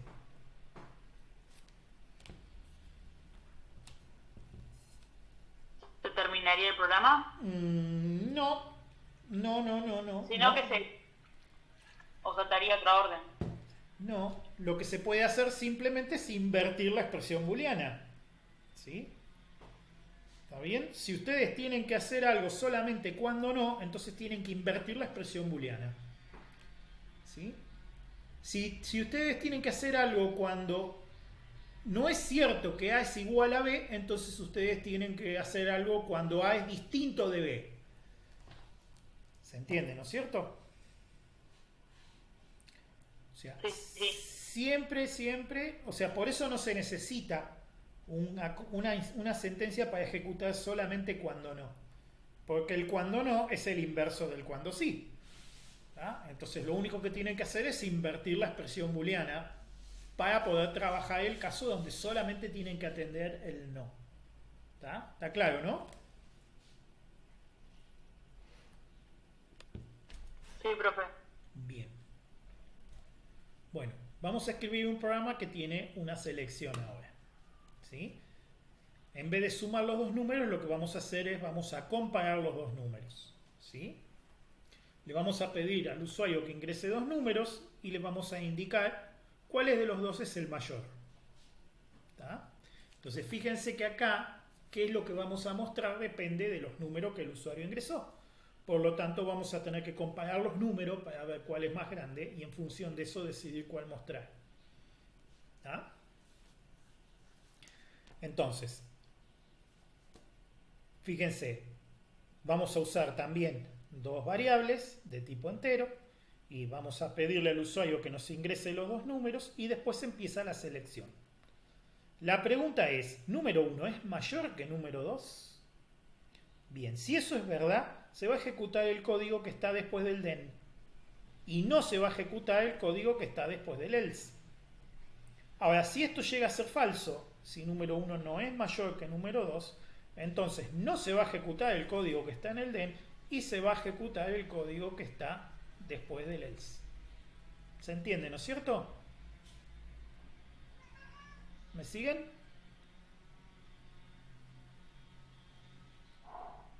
Sí. Bien, muy bien. Vamos a ver un ejemplo. ¿Sí? Imagínense que el usuario ingresa primero el número 10 y después el número 8. ¿Sí?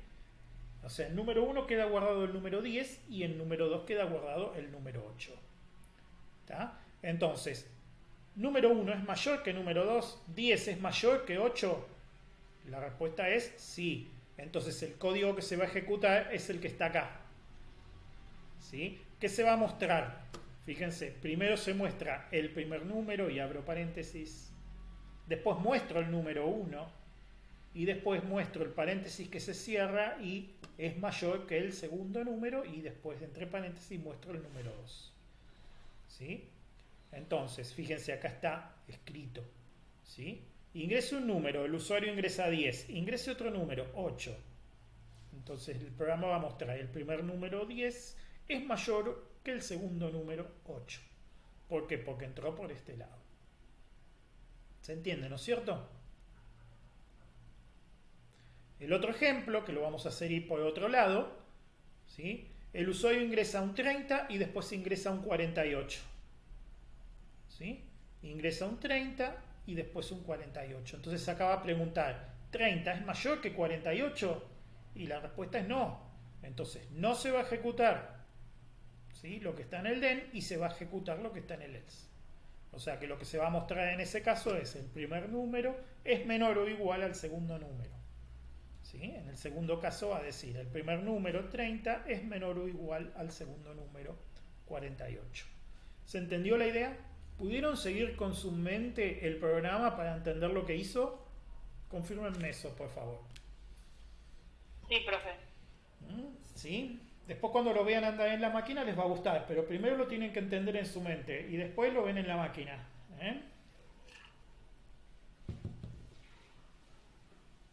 ¿Bien hasta acá?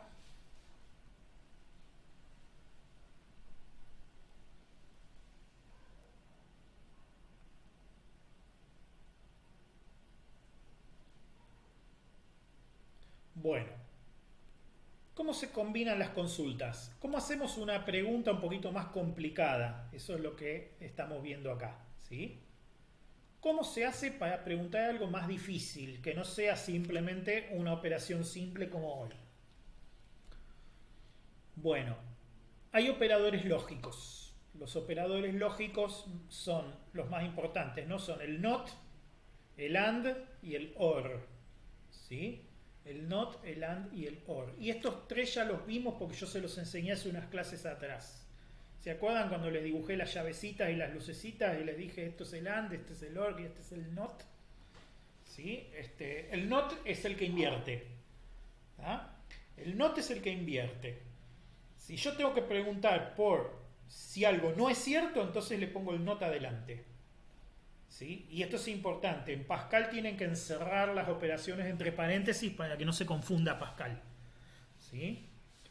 ¿Está bien? O sea, si van a poner operadores lógicos, tienen que encerrar las operaciones entre paréntesis como dice acá. ¿Ah? ¿Está bien? Entonces, por ejemplo, preguntar si A es mayor que B es lo mismo que preguntar si no A menor o igual a B. ¿Sí? Estas dos cosas responden la misma, siempre responden lo mismo. ¿Sí? ¿Por qué? Porque el mayor y el menor o igual son signos opuestos. ¿Tá? O sea que yo puedo preguntar así o puedo preguntar así. Obviamente para la legibilidad es más claro preguntar así. ¿Está bien? Siempre es más claro preguntar lo más directo posible. Si no, el ser humano se confunde. La máquina no se confunde, pero el ser humano sí. ¿Sí? Pregúntenle a los abogados si no. No es cierto que usted no salió ayer a la tarde. Así los confunden los abogados. ¿Sí? Pero esto, no es cierto que A es menor o igual a B, es lo mismo que decir que A es mayor que B. ¿Sí? ¿Se entiende, no es cierto? ¿Me siguen? Sí. Bien. Muy bien, los signos comparadores son el igual y el opuesto. El opuesto se escribe con menor que y mayor que, juntos, ¿sí? Uno atrás de otro. ¿Tá? Igual es opuesto a distinto. Mayor es opuesto a menor o igual. Y mayor o igual es opuesto a menor.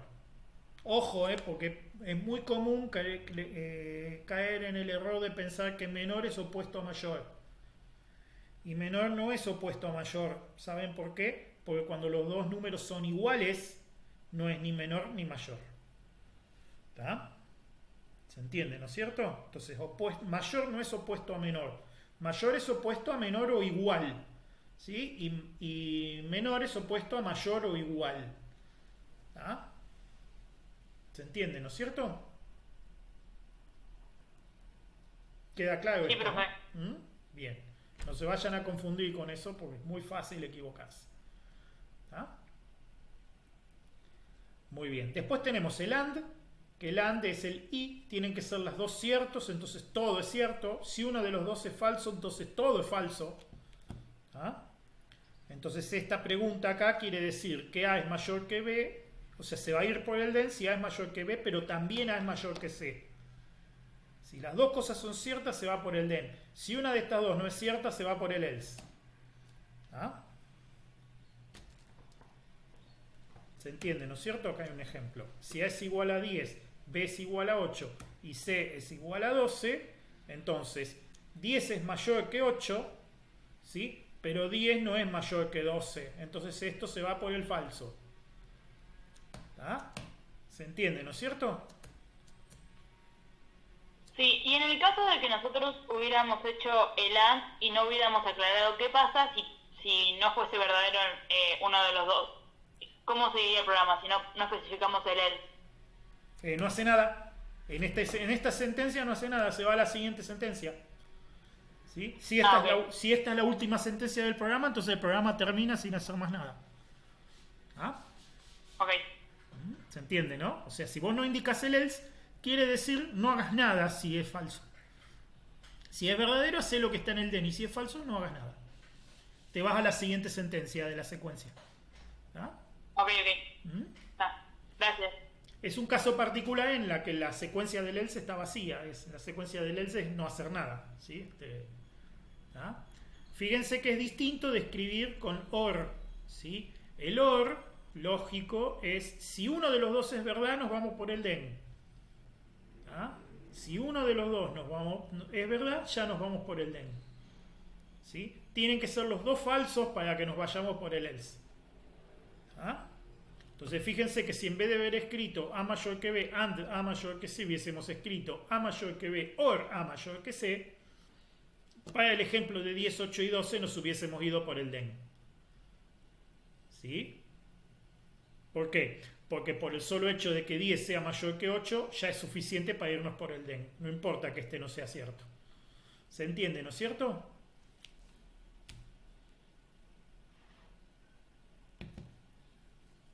¿Entendieron el ejemplo? Confírmenme, por favor. Sí, profe, se entendió. Bien. Perfecto. Muy bien. Muchas gracias, chicos, por confirmarme, ¿eh? Recuerden que estando yo acá en casa y no viéndoles las caras a ustedes, no sé si entienden, si no entienden, si se perdieron. Tienen que avisarme, ¿eh? No tengo problema en explicar algo otra vez si no se entendió, pero me tienen que avisar, ¿eh? Muy bien. Vamos a incorporar la iteración, la forma más sencilla de iteración.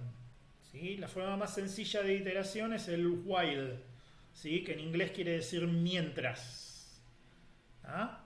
Entonces, mientras la expresión sea cierta, repetimos la secuencia. Al terminar la secuencia volvemos a preguntar. Si la expresión sigue siendo cierta, volvemos a hacer la misma secuencia, así una y otra vez, hasta que la expresión de falso. Cuando la expresión de falso, no hacemos más esta iteración y nos vamos a la siguiente sentencia. ¿Se entendió, no es cierto? Muy bien. Vamos a hacer un ejemplo, ¿sí? Un ejemplo donde además vamos a aprender dos patrones que son muy importantes, que son el acumulador y el contador, ¿sí? ¿Está bien?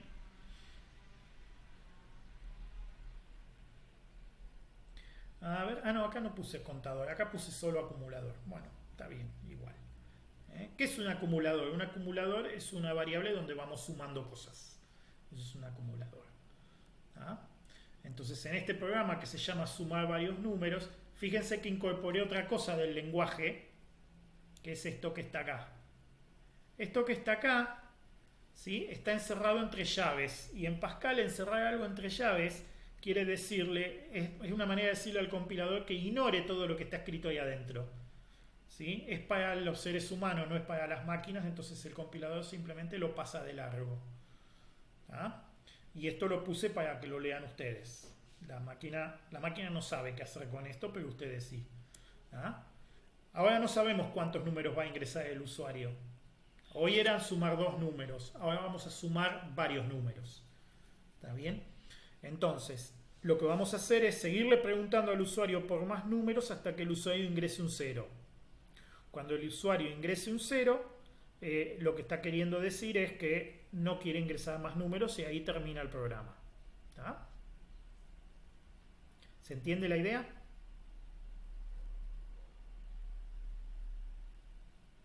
Vamos a pedirle al usuario que ingrese números y los vamos a ir acumulando. Cuando el usuario no quiera ingresar más números, tiene que ingresar un 0. Entonces, nos vamos del programa diciendo cuánto es la suma total de todos los números que el usuario ingresó. ¿Se entiende el programa? ¿Se entiende la idea? Sí. Bien. Acá esto es importante. Esto es muy importante entenderlo, porque la iteración es la estructura más difícil de aprender. ¿Sí? ¿Qué se tienen que acordar de la iteración? Tiene 2 partes importantes. La primera es la inicialización. ¿Ah?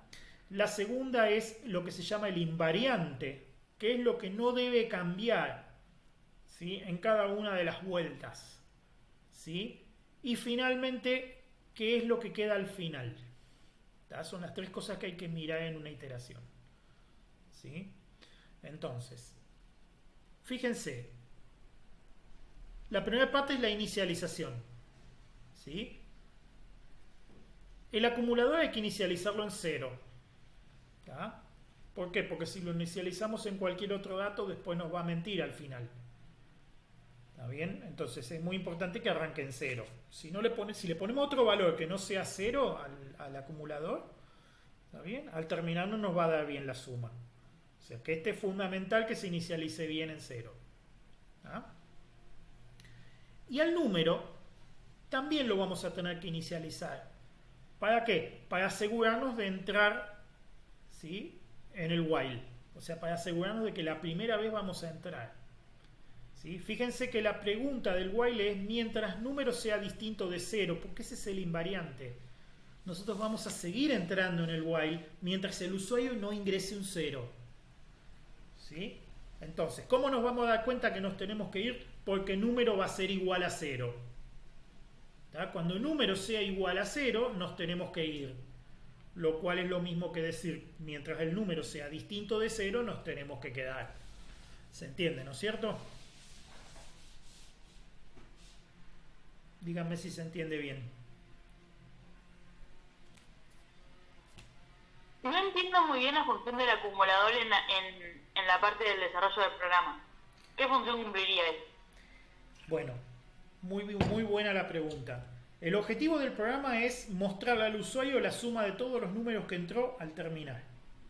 ¿Sí? O sea, cuando nos vamos a ir le tenemos que mostrar al usuario todos los números que el usuario, la suma de todos los números que el usuario ingresó. Ese es el objetivo del programa. Entonces, la propuesta para implementarlo es llevar un acumulador. Un acumulador es una variable donde vamos a ir. A medida que los usuarios van ingresando los números, los vamos sumando. Entonces, ni bien el usuario nos ingrese un 0, ahí le vamos a decir, bueno, listo, esto es la suma de todos los números que ingresaste. ¿Está bien? O sea, esa es la estrategia. ¿Ah? Entonces, para que la estrategia funcione, antes de arrancar tenemos que asegurarnos que el acumulador vale 0. ¿Sí? Porque si después el usuario va a ingresar 5 números y queremos que el resultado final sea la suma de esos 5 números, ¿sí?, entonces el valor inicial del acumulador tiene que ser 0. ¿Tá? Entonces la inicialización, que son estas dos cosas que están arriba del while, ¿sí?, ¿tá? Por un lado ponen el acumulador en 0 y por otro lado ponen el número. Acá no importa qué número le pongamos, qué valor inicial le pongamos al número, mientras que sea distinto de 0 para entrar. Porque si yo llego a inicializar el número con 0, ¿sí?, no se cumple la condición de entrada al while y nos vamos sin hacer nada. ¿Se entiende, no es cierto? Por eso es muy importante inicializar el número. Si yo acá al número le hubiese puesto valor inicial 0 y yo tengo que hacer algo while número distinto de 0 y número ya es igual a 0, no entramos. ¿Sí? Nos vamos sin hacer nada. ¿Se entiende, no es cierto? Por eso es muy importante que el número valga algo que no sea 0. Yo en este caso elegí ponerle 1. Podría haberle puesto 10, 20, 50, cualquier número. Cualquier número que sea distinto de 0 hubiese alcanzado para que entre. ¿Se entiende, no es cierto? Sí, ahora lo entendí. Y ese acumulador que nosotros definimos ahí, ¿sirve en cualquier tipo de programa? Lo ponemos acumulador igual a 0, por ejemplo, y nos va a acumular todo lo que hagamos. No Y nos va a necesariamente. sumar el resultado. No necesariamente. Acumulador es una variable que se llama acumulador porque yo le puse ese nombre porque va a funcionar como acumulador. Pero en realidad el acumulador lo tenemos que implementar. Eso está implementado acá adentro, ahora lo vamos a mirar. ¿Sí? ¿Está bien? Para que funcione tenemos que implementar el acumulador. O sea, por el solo hecho de ponerle el nombre no va a funcionar. ¿Sí? El nombre es un nombre nomás. ¿Sí? Que se lo pusimos bien para que se entienda qué es lo que hace. Pero la variable sola no va a funcionar como acumulador a menos que nosotros lo implementemos. Que es lo que hacemos adentro ahora. ¿Sí? Adentro, fíjense, la secuencia que está dentro del while lo que dice es, primero, le pide al usuario que ingrese un número mediante mostrando esta cadena de caracteres, ¿no? Ingrese un número 0 para terminar. O sea, le aclaramos al usuario. Si te cansaste de ingresar número, pon un 0. ¿Está bien? Después leemos el número. ¿Sí? El valor que el usuario ingrese va a cambiar, va a reemplazar el valor que había antes en número. En la primera vuelta antes había un 1, pero el usuario ingresa, por ejemplo, un 10, entonces ahora el número vale 10. ¿Sí? O sea, el read línea lo que hace es reemplaza el número anterior en la variable por el número nuevo que el usuario ingrese ahora. ¿Tá? Y esto es lo que implementa el acumulador. ¿Sí? Esto que está acá está diciendo que el valor de acumulador se actualice tomando el valor anterior del acumulador y sumándole el valor del número. Esto es lo que implementa el acumulador. ¿Tá? Entonces, vamos a seguir el programa. Imagínense que arranca. Acumulador vale 0 y número vale 1. Como número es distinto de 0, porque 1 es distinto de 0, entramos. Le pedimos al usuario que ingrese un número. El usuario me ingresa el número 20. ¿Sí? Entonces, ahora esto que está acá dice, acumulador se vuelve el valor anterior de acumulador más el número. El valor anterior del acumulador era 0. ¿Sí? Y el número vale 20, con lo cual 20 más 0 es 20. El nuevo valor del acumulador ahora es 20. ¿Ah? Terminamos la secuencia, volvemos a preguntar, número es distinto de 0 y sí, número valía 20. ¿Ah? Entonces, como número valía 20, vuelvo a entrar y le pido otra vez al usuario un número. Ahora el usuario me ingresa el número 30. ¿Sí? 30. Ahora número vale 30 y acumulador sigue valiendo 20. Cuando llegamos acá, dice el nuevo valor del acumulador es el viejo valor del acumulador más el número. El valor viejo era 20. ¿Sí? El valor del número es 30. 20 más 30 es 50. El nuevo valor del acumulador es 50. Damos la vuelta y preguntamos si número es distinto de 0. Número vale 30. Entonces es distinto de 0. Entramos otra vez. Ingrese un número. ¿Sí? Ahora el usuario ingresa un 50. ¿Sí? Entonces acumulador se vuelve el viejo valor del acumulador, que era 50, más el número, que vale 50 más. Entonces el acumulador pasa a valer 100. ¿Ah? Damos la vuelta. ¿Sí? Número vale 50, es distinto de 0. Entonces vuelvo a preguntar, ingrese un número 0 para terminar. Ahora el usuario nos ingresa un 0 porque ya no quiere seguir. ¿Tá? Acumulador se vuelve el viejo valor de acumulador más número. Esto, como número vale 0, esto es, acumulador se vuelve el viejo valor de acumulador, que es 100, más 0. ¿Sí? 100 más 0 es 100, con lo cual el acumulador se queda valiendo 100. Damos la vuelta y como número ahora es igual a 0, esto no es cierto, con lo cual nos vamos del while. O sea, nos venimos acá abajo. Nos vamos más allá del while, que es acá abajo. ¿Sí? Entonces se ejecuta esta sentencia de acá que dice la suma de los números ingresados es el valor del acumulador. ¿Ah? En este caso, ¿sí? Era 100. ¿Ah? Acá está el ejemplito que les acabo de explicar. ¿Sí? Arranca el usuario, pone un 20, después pone un 30, después pone un 50, la máquina va sumando eso en el acumulador y cuando le ingreso el 0, ¿sí? La máquina directamente nos dice, bueno, los números que ingresaste suman 100. ¿Se entendió? Puede pasar, sí, puede pasar que, no sé, tengamos acumulador 100 y el número que ingrese del usuario sea menos 100. Sí, puede ser. Y nos va a dar 0. Exacto. Sigue siendo igual distinto de 0 el número, así que se puede seguir haciendo. Claro, porque menos 100 sigue siendo distinto de 0. ¿Sí? Acuérdate que Okay. acá preguntamos por número, no por acumulador. ¿Sí? Claro. ¿Está bien? Exacto. Gracias. Sí, es válido. Nosotros permitimos que el usuario ingrese números negativos y bueno, si se suma un número negativo en realidad se resta, ¿sí? ¿Está? Pero bueno, eso es así, la matemática es así. ¿Está?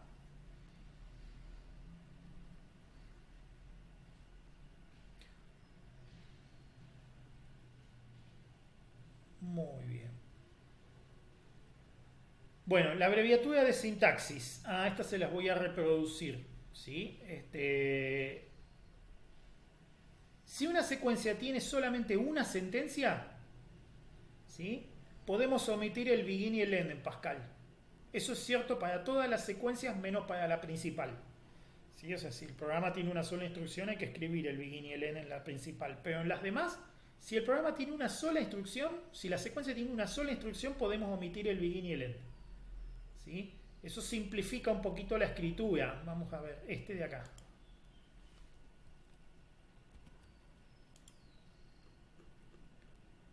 Es una abreviatura, chicos, no es simplemente algo que permite.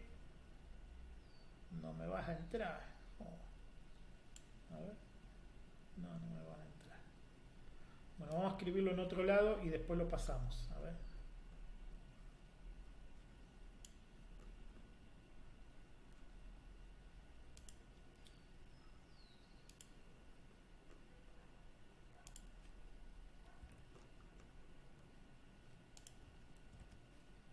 Ahí está.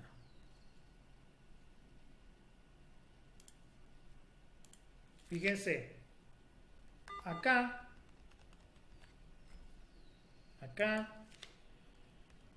¿sí? Esta secuencia que tiene el begin y el end tiene solamente una sentencia adentro, ¿tá? Que es el raíz línea este. Entonces, el begin y el end se pueden omitir. No necesitamos escribir begin ni necesitamos escribir end. Pero en ese caso este punto y coma no va, ¿sí? Porque no termina la sentencia. Es parte del if. ¿Ah? Y acá lo mismo. Este begin no va. Este end tampoco va. Pero este punto y coma sí va porque este punto y coma termina todo el if. ¿Está bien? Bueno. Se puede escribir más cortito. Es el mismo programa, ¿sí? Con menos verborragia, menos escritura, ¿sí? Cuando la secuencia tiene una sola sentencia, pueden omitir el begin y el end. Pascal se va a dar cuenta, ¿sí? A ver si entra esto donde lo quería poner hoy. O sea, acá.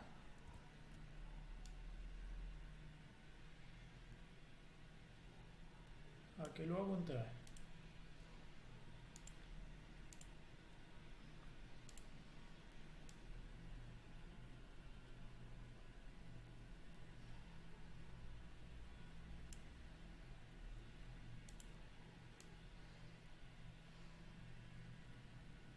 Miren cómo lo hice entrar. ¿Vieron? Ya está. Perfecto. Bueno, ¿se entendió la idea? Omití el begin y el end. ¿Sí? El único detalle importante acá es que si omiten el begin y el end, ¿sí? Si la sentencia no termina definitivamente, fíjense que acá la sentencia es if. ¿Sí? Hasta que no termine el if no pueden poner punto y coma. ¿Ah? Los puntos y coma van dentro de los begin y los end. Ahí indican una nueva sentencia. ¿Quedó claro? Sí, profe. Bien.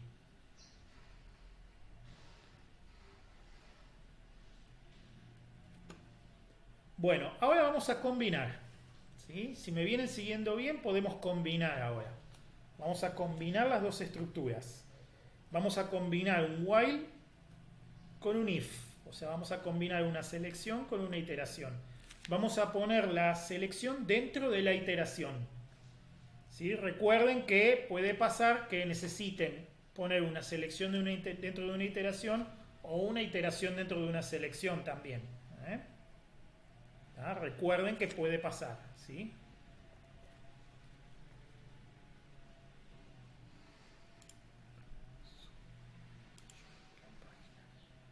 No sé qué pasó acá. Ahí está. Ahí. Bueno, vamos a escribir un programita. Ahora sí con contadores. ¿Sí? Lo que vamos a hacer es, vamos a preguntar por números al usuario. ¿Sí? Vamos a preguntarle por números. ¿Sí? Y vamos a ir contando, ¿sí?, cuántos números positivos y cuántos números negativos ingresa. O sea, por un lado le vamos a decir si el número que ingresó es positivo o negativo. ¿Está bien? Y por otro lado vamos a ir contando en unas variables. Ahora no vamos a acumular, vamos a contar. ¿Sí? Contar cuántos números va ingresando para decirle al final: ingresaste tantos números positivos y tantos números negativos. ¿Sí?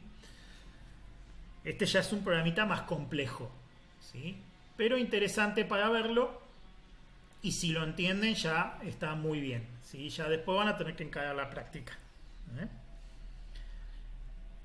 Acá estamos combinando dos estructuras, ¿sí?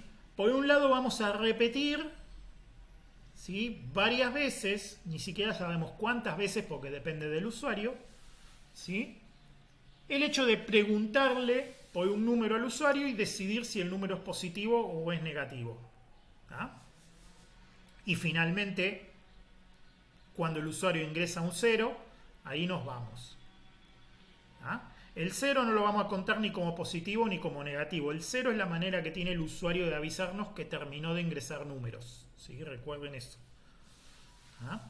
Entonces vamos a necesitar dos variables, una para contar los números positivos y otra para contar los números negativos. Dos contadores. Y también una variable donde ir guardando el número que el usuario nos ingrese.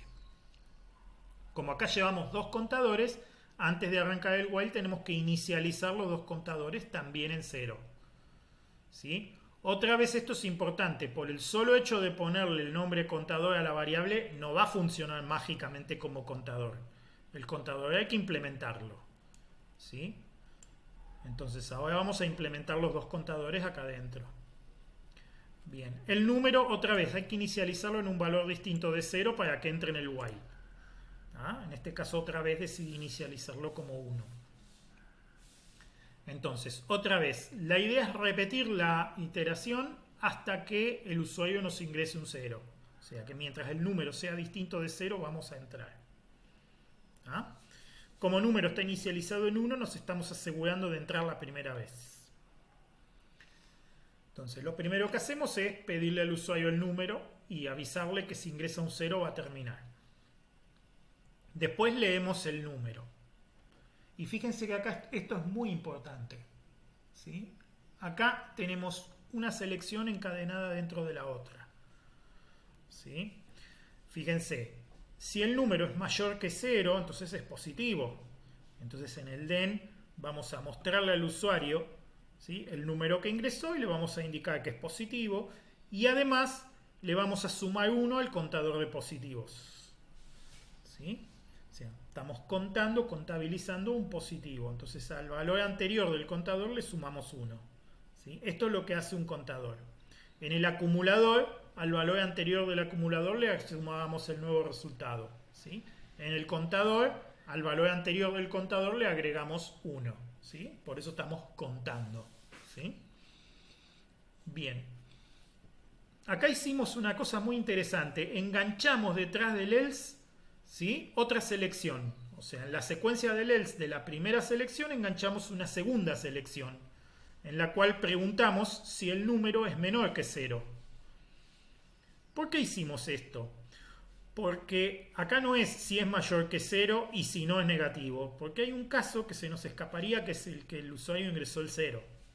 En el caso de que el usuario haya ingresado un 0, no tenemos que contar ninguno de los dos, ni positivo ni negativo. Por eso enganchamos dos selecciones.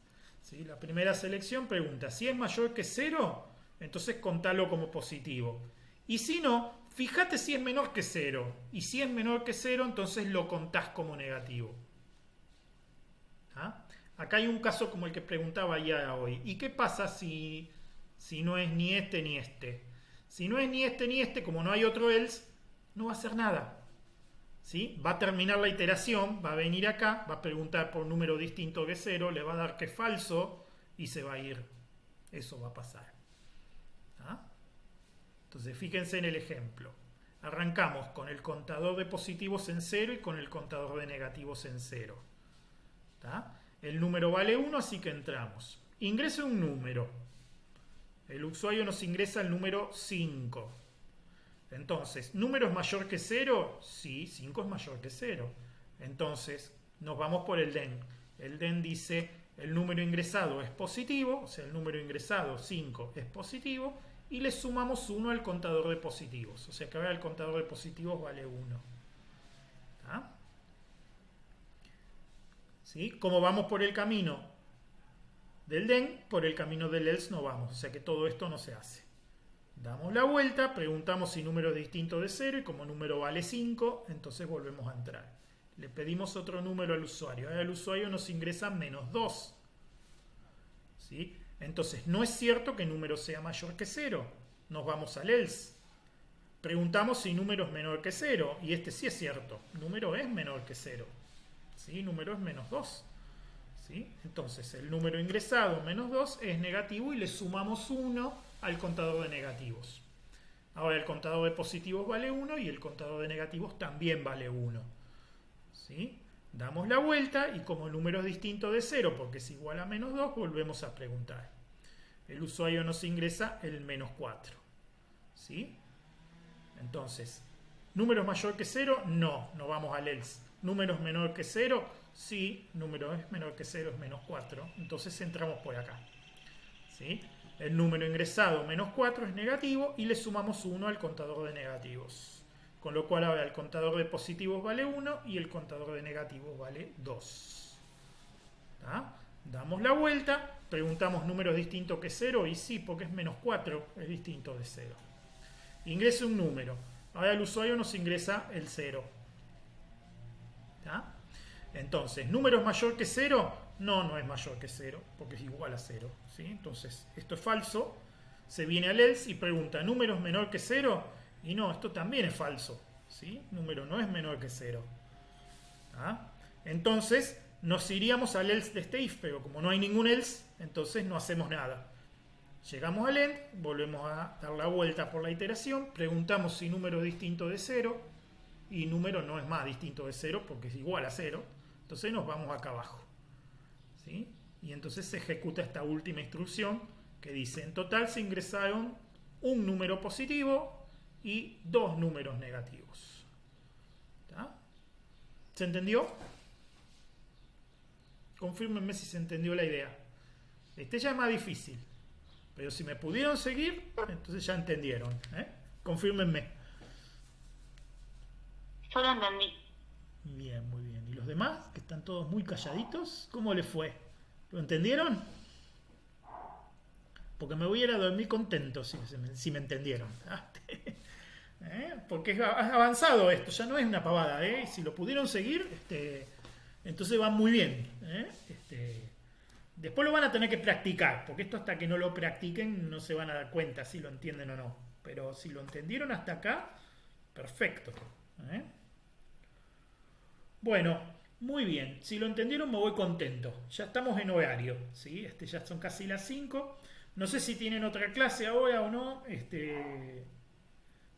No sé si les van a dar virtual también la materia que sigue o no. Pero por mi parte yo ya me considero hecho si ustedes me entendieron. Yo la clase esta la grabé. Calculo que... acá me dice Guadalupe que también les van a dar virtual. Entonces los dejo descansar un cachito antes de que entren a la otra clase. Yo esta clase la grabé, así que calculo que la voy a subir y se las voy a poner en el Moodle para los que no pudieron estar hoy presentes en virtualidad. Bueno, muchísimas gracias, chicos. Espero que les haya gustado. A mí me gusta más verles las caras, pero bueno, a falta de eso, esto está bien igual. Así que nos vemos la semana que viene, Dios mediante. Muchísimas gracias. Descansen un poquito antes de entrar a la otra clase. Nos vemos. Nos vemos. Hasta luego. Chau, chau.